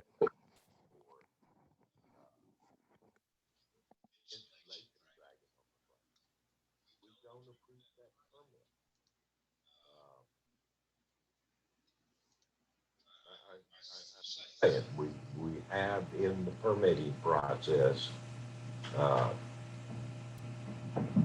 we're going to see a picture of it. They're required to meet all the state requirements, and quite honestly, a licensed installer is not going to haul a pile of garbage out here. And if they don't have the permit and haul the garbage out here, we tell them take it out.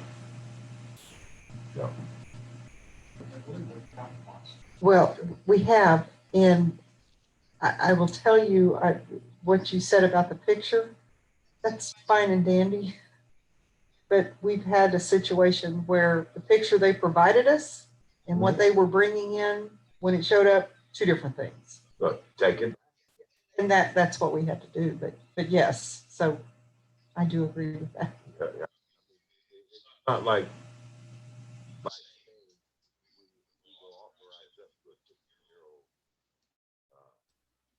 HUD code manufactured home. We're saying, bring us your tired, your huddled piles of scrap.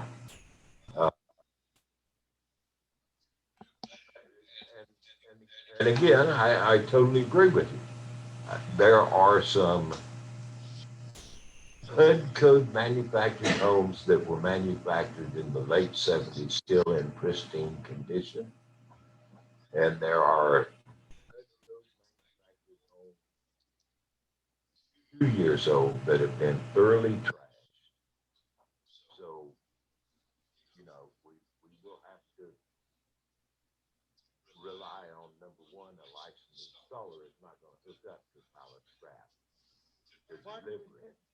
And number two, we're going to have pictures. I just picked a number. Why don't we just go with 10?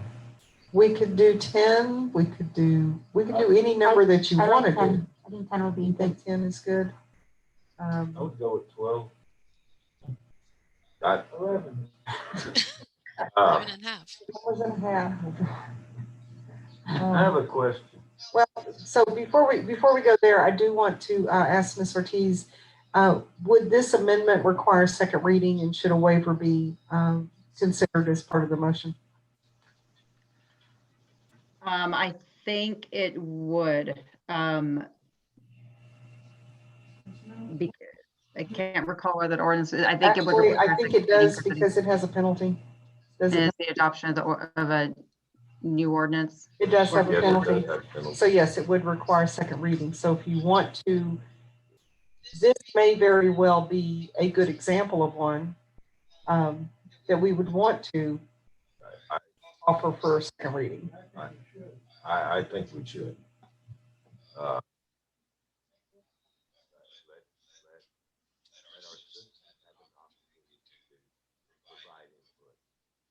I agree.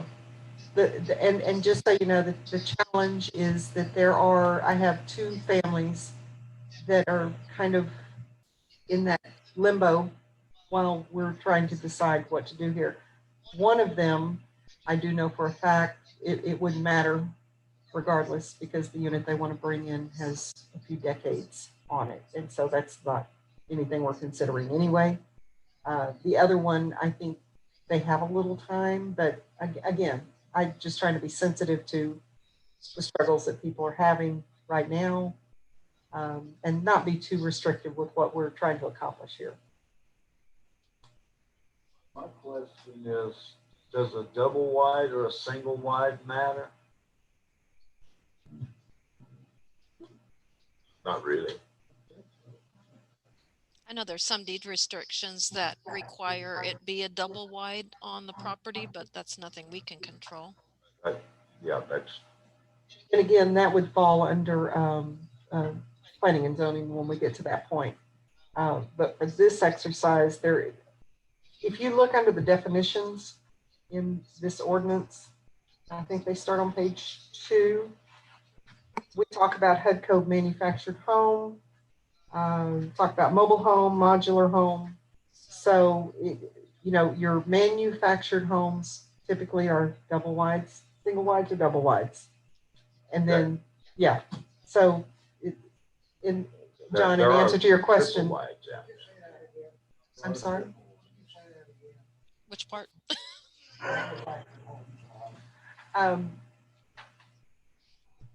Single wides or double wides and triple wides.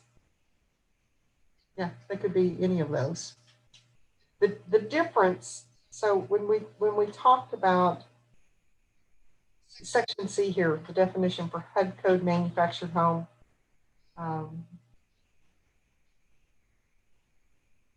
we don't allow those because of the age. No, item C, HUD code manufactured home, we do. Item F, mobile home. Oh, we do not. after, sorry. You're right, mobile home. Mobile homes are no longer legally allowed to be transported in Texas. Well, No, it's just a transportation issue. There's not enough scrap. Yeah, they're no longer legally able to be transported on Texas highways by state code. So, we're not going to receive a request for permit for a mobile home. The rest of this here is if you're currently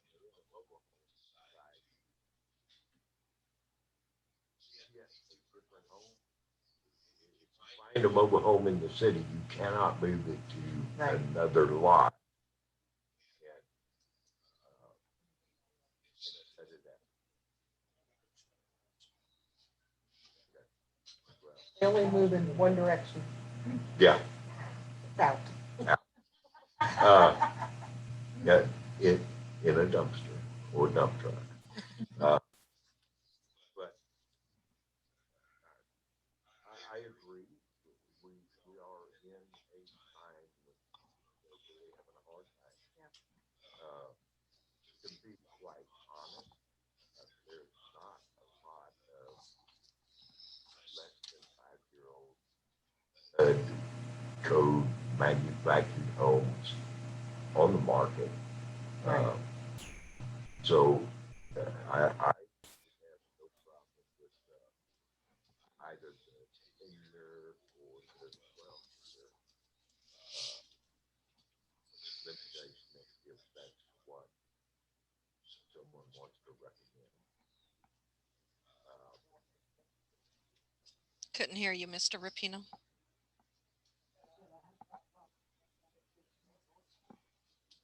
And so what the council will do here this evening is make a recommendation. And then that would be set in the second reading for the next meeting, giving citizens an opportunity to provide their input at that time. So we're not finalizing anything here. We're only approving a proposed ordinance amendment. Okay, would it be possible to put in there a time limit so that it automatically expires in 2 years? Certainly, anything's possible. I mean, that would make me feel better. I mean, Well, I can go for 12 or 10. so what needs to happen is somebody needs to make a motion on how they want this to read, and then we'll move from there. May I bring something up that might want to be addressed and not have to address it again in the future? Sure. Section 9, when it talks about an exception, in the event a manufactured home or modular home occupies a particular lot in the city and the owner of that home removes the manufactured home from its location and places another home in its place, it just has to be newer. I mean, mine was built in 96. I can move it out and move in 1997 because it's newer.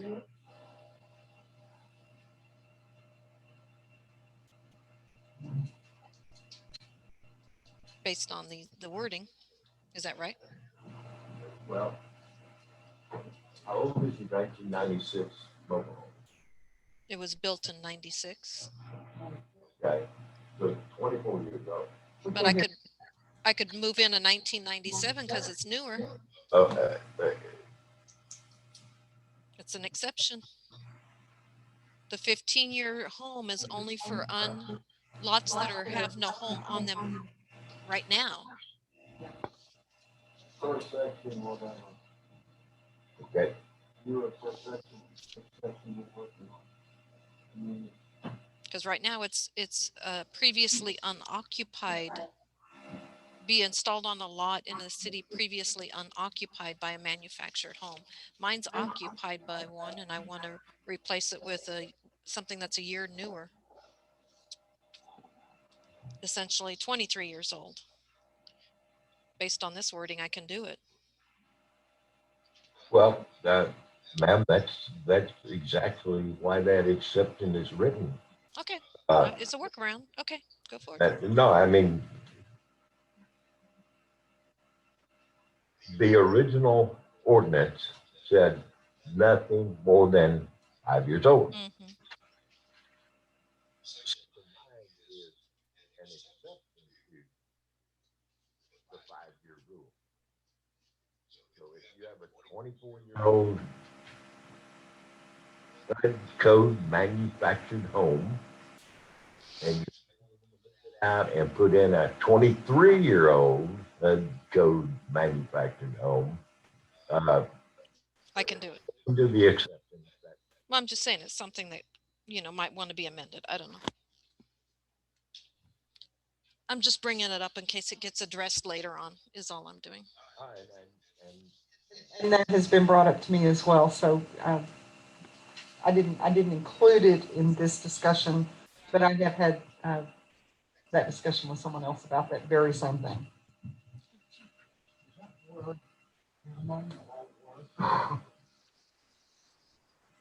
where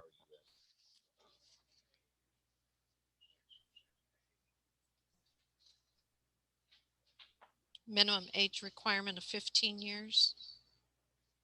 Should it be maximum? Mhm. Mhm. shall not exceed the maximum age requirement of 15 years. Because we're definitely not going to require them to bring in something. 15 years old, get out of here. That's counter to what we're trying to do here.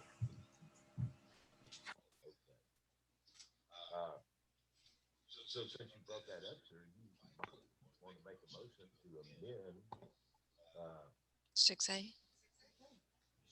A and with an age that you think is appropriate and striking the minimum and replacing it with maximum.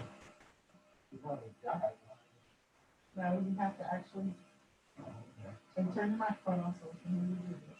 I'll make a motion Make a motion. To pass world domination is so hard. I suggest removing the, make a motion to change section 6B. Manufactured home proposed to be installed on a lot in the city previously unoccupied by a HUD code manufactured home shall not exceed the maximum age in deference to the world minimum requirements of 12 years. The date of application.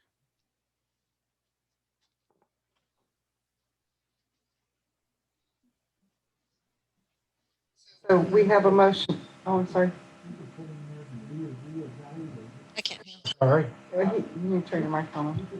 Put in there to be reevaluated if you want in 2 years. You can expand on that.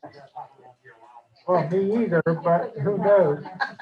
That's what you were suggesting, but if you want, I think, I don't know how we would word it, but, It says mic on. Like that. A grandfather clause only applies if at the time that an ordinance, a law is put in place, at that time, if you were in compliance and that ordinance changes, if you were in compliance at the time the ordinance was in place, the new change does not apply to you. That's a grandfather clause. Okay. That's the wrong term. My question is, there's sunset clause. That's what I'm thinking of. I don't know about that one. Ms. Ortiz? A sunset would be basically a limit or a date where the ordinance would be reevaluated and then can be determined by council whether the ordinance needs to be changed or repealed or it's a reevaluation of the ordinance. So it could be, I've never used a sunset clause in an ordinance, but it could be like the expiration date, like you said, it would go back to the 5 years after on a specific date or after so many years, or it would come back to council for review after so many years or at a specific date. So the term sunset would imply that the entire ordinance in existence would expire if we use the sunset clause. Is that correct? It doesn't necessarily need to say that the ordinance will expire. It would just come back for review at a certain time. Or you could include that it would expire, certain sections would expire. Evaluate it when things change. We don't need to, right, we don't need to put anything down. It complicates the issue if we're people 2 years from now that are sitting here are seeing a problem, they can bring it back to 5 years or 35 minutes if they want. Right, I agree with you. So I'll second your motion. Okay. So we have a motion by Alderman Bricken to amend section 6A, paragraph A, removing the word minimum, replacing it with the word maximum, and setting the age requirements of 12 years from date of application. Is there any other discussion? We have a second by Alderman Rapino. And all in favor, say aye. Aye. Opposed? Okay, that motion carries. So we will, Ms. Surtees, would you amend this as presented and then we can get it up on the website? Yes, I will amend as presented and for the second reading. Okay, thank you. Okay. Item 11B. Discuss and possible action on approving resolution 2020-129, approving an investment policy and designating a co-public funds investment officer. So this is one of those things that we redo every year as far as approving the investment policy. We do it with a couple of other things like our newspaper of record, et cetera. So that is what we're doing. There are two parts to this. So if you notice here in section 3, and Mr. Keys, we are designating the primary investment officer in addition to the co-public funds investment officer in this. Is that correct? Alderman Rapino would remain the investment officer until his term expires, so he doesn't need to be redesignated. However, the resolution does just name him as the investment officer since he is the current investment officer. The blank is for the co-investment officer, correct? Correct. Okay. Okay. And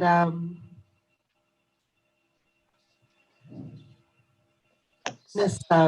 Alderman Walker served in that capacity when she was on council. So that's why we're bringing this up for another co-investment officer. And I would ask for volunteers, but I'm going to make a nomination. Alderman Crickmer, would you be interested? Would you accept the nomination to serve in that capacity? Yes. Okay. He has a background in finance, so he works out.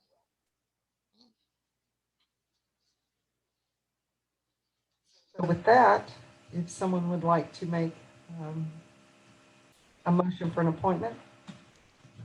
I will move that Alderman Crickmeyer be the co-investment officer, and also that we approve the resolution for the City Council of the City of Sandy Oaks, Texas, approving the investment policy and delegating responsibility and authority and providing for an effective date of the investment policy of the City of Sandy Oaks. Okay, so we have a motion by Alderman Rapino to appoint Alderman Crickmer to serve as the co-investment officer, and also to approve resolution 2020-129 as presented. Do we have a second? I'll second that. We have a second by Alderman Puente. All in favor, say aye. Aye. Opposed? Okay, that motion carries. Welcome aboard, John. Item 11E, discuss and possible action on applications received to fill the position of administrative clerk and appoint an administrative clerk. So, you recall at our last meeting, we did select a candidate.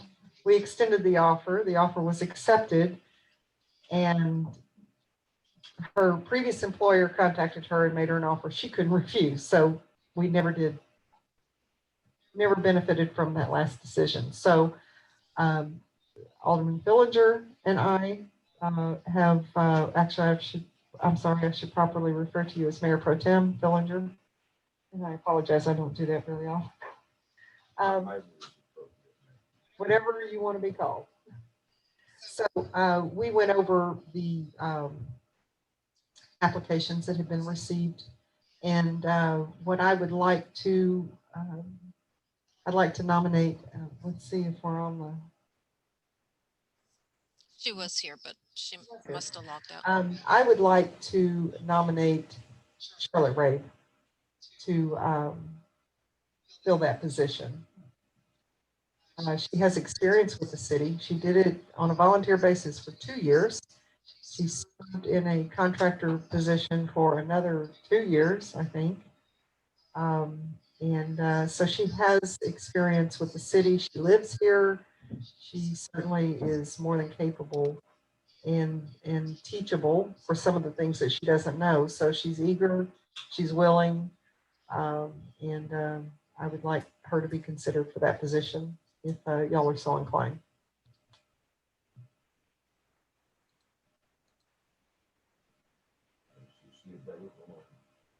She had been logged in, but she must have had to sign out. She was, but she's gone now. Okay. She is agreeable, is that correct? She is agreeable, yes. Okay. Just to clarify, she is agreeable to the exact terms that were offered at the last meeting to the previous candidate. So the hours, the salary, the duties, she's agreeable to all that. So we get an experienced administrative assistant for the same deal we offered before.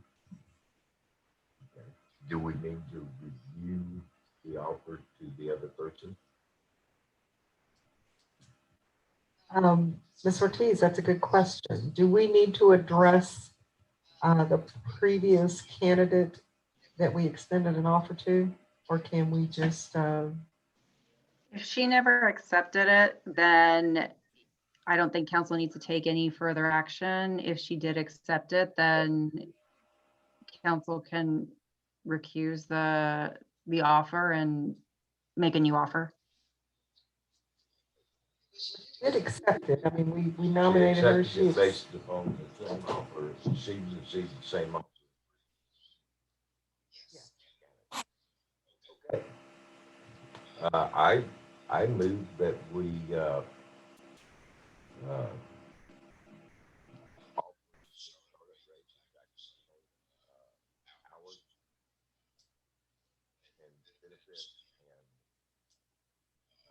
salary as we had previously offered.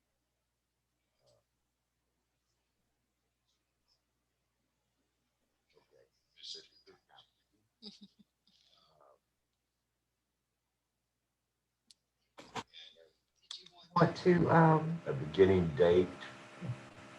I will turn to my learning. Monday, yes, the first day of a new pay period. Offer to include a start date of what of the following. December 14th. To December 14th, 2020. I'll second that. Okay, so we have a motion by Alderman Fillinger to. What are we doing? We are making the offer to Sergeant Ray for the same salary. Giddy. Yeah. Sorry. Alderman Fillinger has made a motion to extend the offer to Ms. Charlotte Ray for the same hours, pay, and benefits as previously extended to Ms. Turkowski at the previous meeting with a start date of Monday, December 14th. Alderman Rapino has made a second on that motion. And so I would ask all in favor to say aye. Aye. Woo. Opposed? Okay, the motion carries. Okay. Item F, discuss and or possible action on purchase of flag kit with American and Texas state flags to be erected on the site of the City of Sandy Oaks' new administration plaza. Administrative plaza, sorry. This is Alderman Fillinger and Alderman Rapino. Okay, this has a history to it. Last meeting, we have, Excuse me, Tom. yeah, Uh,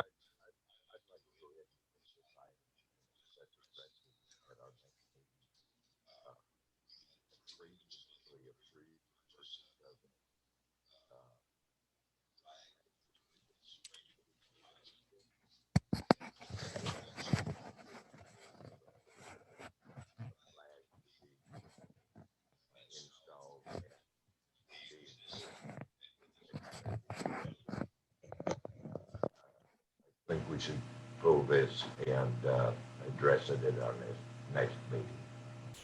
Okay, I do agree. Yes, and it is worded, I can't hear you.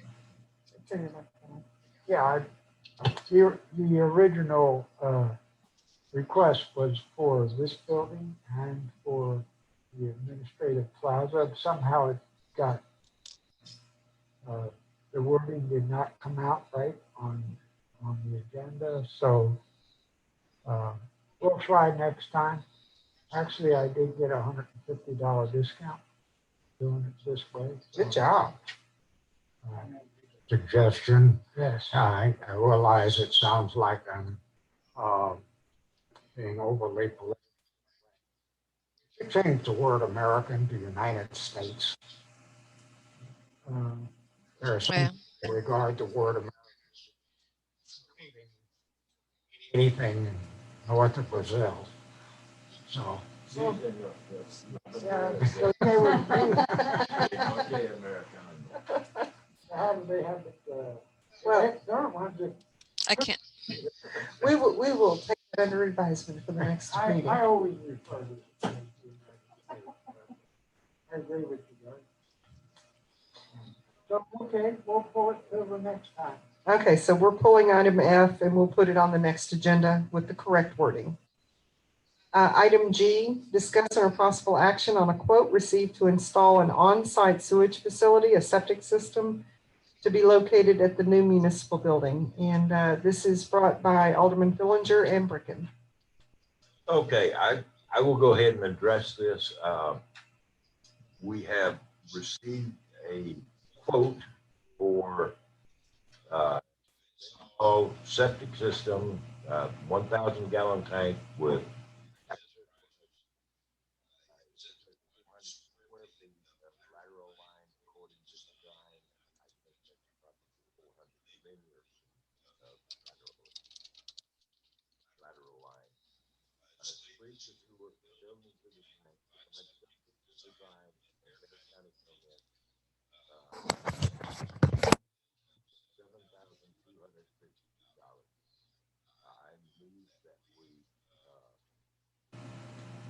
accept the bid and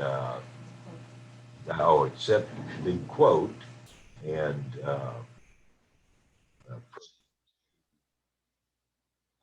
authorize the installation of the septic system for the new municipal building.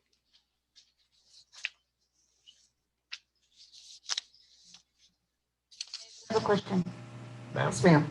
This quote was dated on August 16th. Is that still? It's still valid, Okay. yes. Okay, yes, ma'am. I personally contacted him and you only have the short version. The long email string says, yes, it's still valid. Yes. Okay, so we have a motion by Alderman Fillinger to accept the quote from Plates Backhoe for the 1,000 gallon tank and the 400 linear feet of lateral line according to design. And also to approve moving forward on the installation. Do we have a second? Wait a minute. Everybody wants to second that one. I think you said it. Alderman Bricken, seconds. All in favor, say aye. I Opposed? Okay, that motion carries. And Alderman Fillinger, you'll get in touch with Mr. Flake then. I will do so. Thank you. And next item on the agenda is item H, discuss and possible action on approving the addition of a street light at the entrance to the municipal complex on Priest Road. This was brought by Alderman Fillinger and Alderman Crickmer. Okay.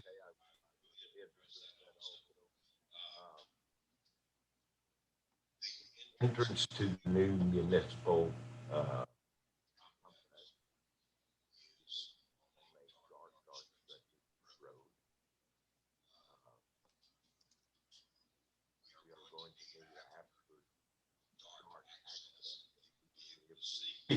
to come into the municipal complex.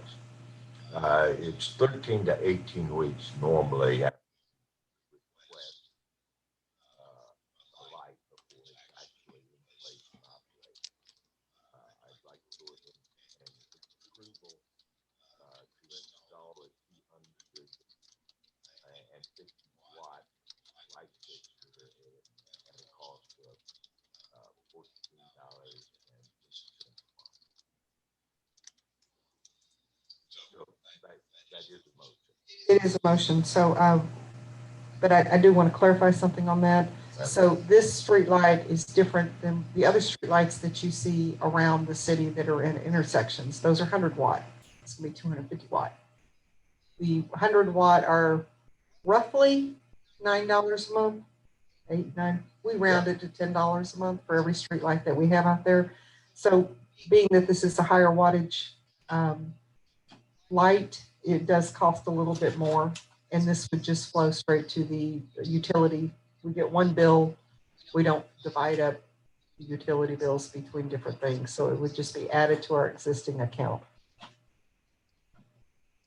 So we have a motion by Alderman Fillinger. I'll second that. Okay. By Alderman Fillinger and a second by Alderman Puente to go ahead and approve installation of a 250 watt street light at the entrance to the new municipal complex. Yes, ma'am, I'd like to make an additional motion that we authorize the city clerk to send a letter to CPS off.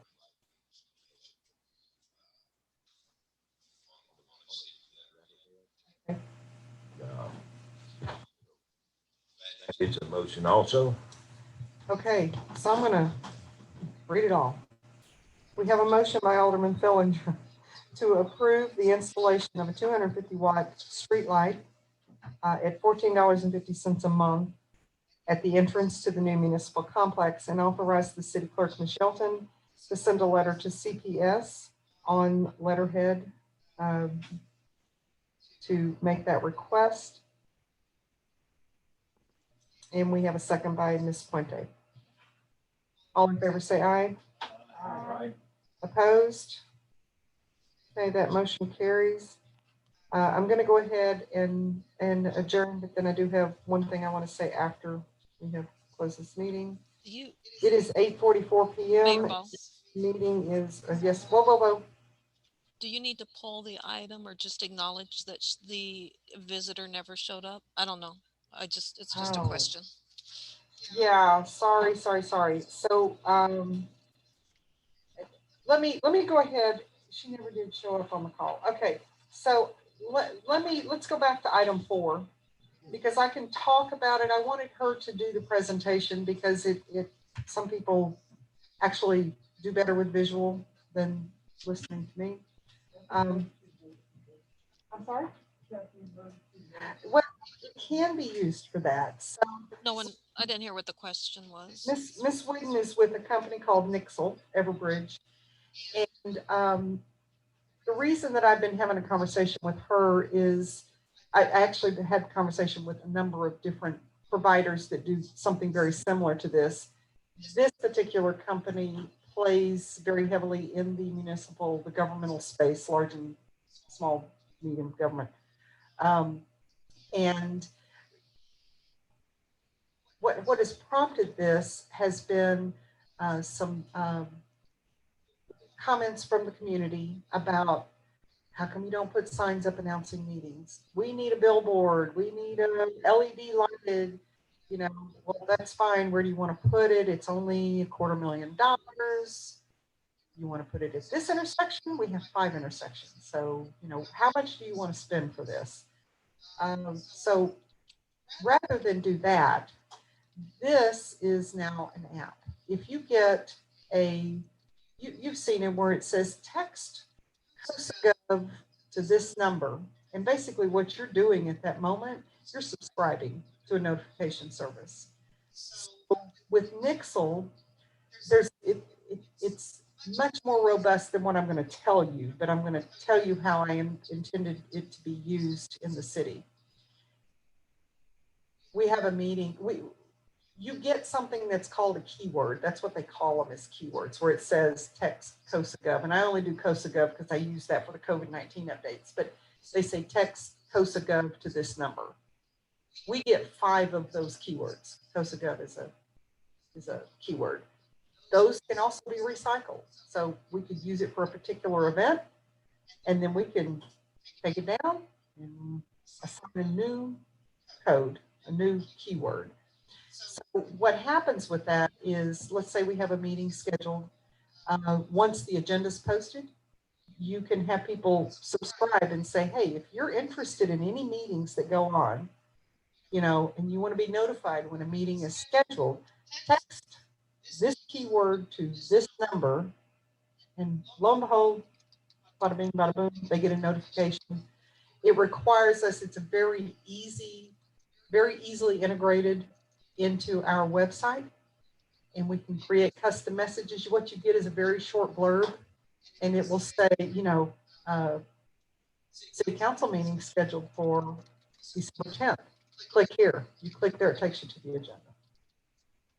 So that's one way of using it. Another way of using it is for events. So we could have one that's all these community events. Market days in the park. We have the Santa runs. We have the whatever it is that's going on. You want to be involved in events? Send a message to this number with whatever that assigned keyword is that we use. That's a second way to do it. Another way to do it. We have a lot of people who need assistance with food, which is what prompted me to even go down this path, because the registration process that I was using to collect the names and communicate with the people during the pandemic, that list has grown. I think the last time I sent out a message, it was over 150 people. And so this would allow people, because you don't care about the meetings anymore, you don't need food anymore, you don't want to go newsletter, you don't care about any of that, just stop. And stop receiving that notification. You want to sign back up again? Send the keyword. So to use it for a registration process for those who have particular needs. One of the other things that this particular solution offers is remember the exact word, but it's a tip line, if you will, to the marshal's office. The communicator will always remain anonymous. He would never know who it is he's communicating with, yet they can share text and pictures and videos and whatever. So from a neighborhood watch perspective, one of the challenges, one of the things that I have heard repeatedly over the years is that people contact me and they'd say, please don't say anything. But I just have to tell you this. And they would tell me some crime, some criminal, some situation. And I said, I don't have a problem with that. You know, you can tell me, I'm not going to reveal who told me, and we'll move forward and take care of that. I don't want anybody in this neighborhood to feel threatened or scared to report something that should be reported. So this gives a great opportunity for citizens to kind of be involved, to participate to whatever degree that they're comfortable doing that, but another source into the marshal's office to report different behaviors or crimes or situations. So that is another use of that. Now, I will tell you that as I was talking to some peers and some friends from around the country who know and understand and use these type things, I was told, Nixle's the best if you can afford it. Because money is always, it's always a consideration. They have a scale of based on population size, and they actually use the census numbers to determine that. The nice thing for us is we fit into the up to 10,000. So we're good. We would not be expecting to be like borderline on a scale that's going to kick us up to the next higher level. The annual amount for this service is $3,000 a year.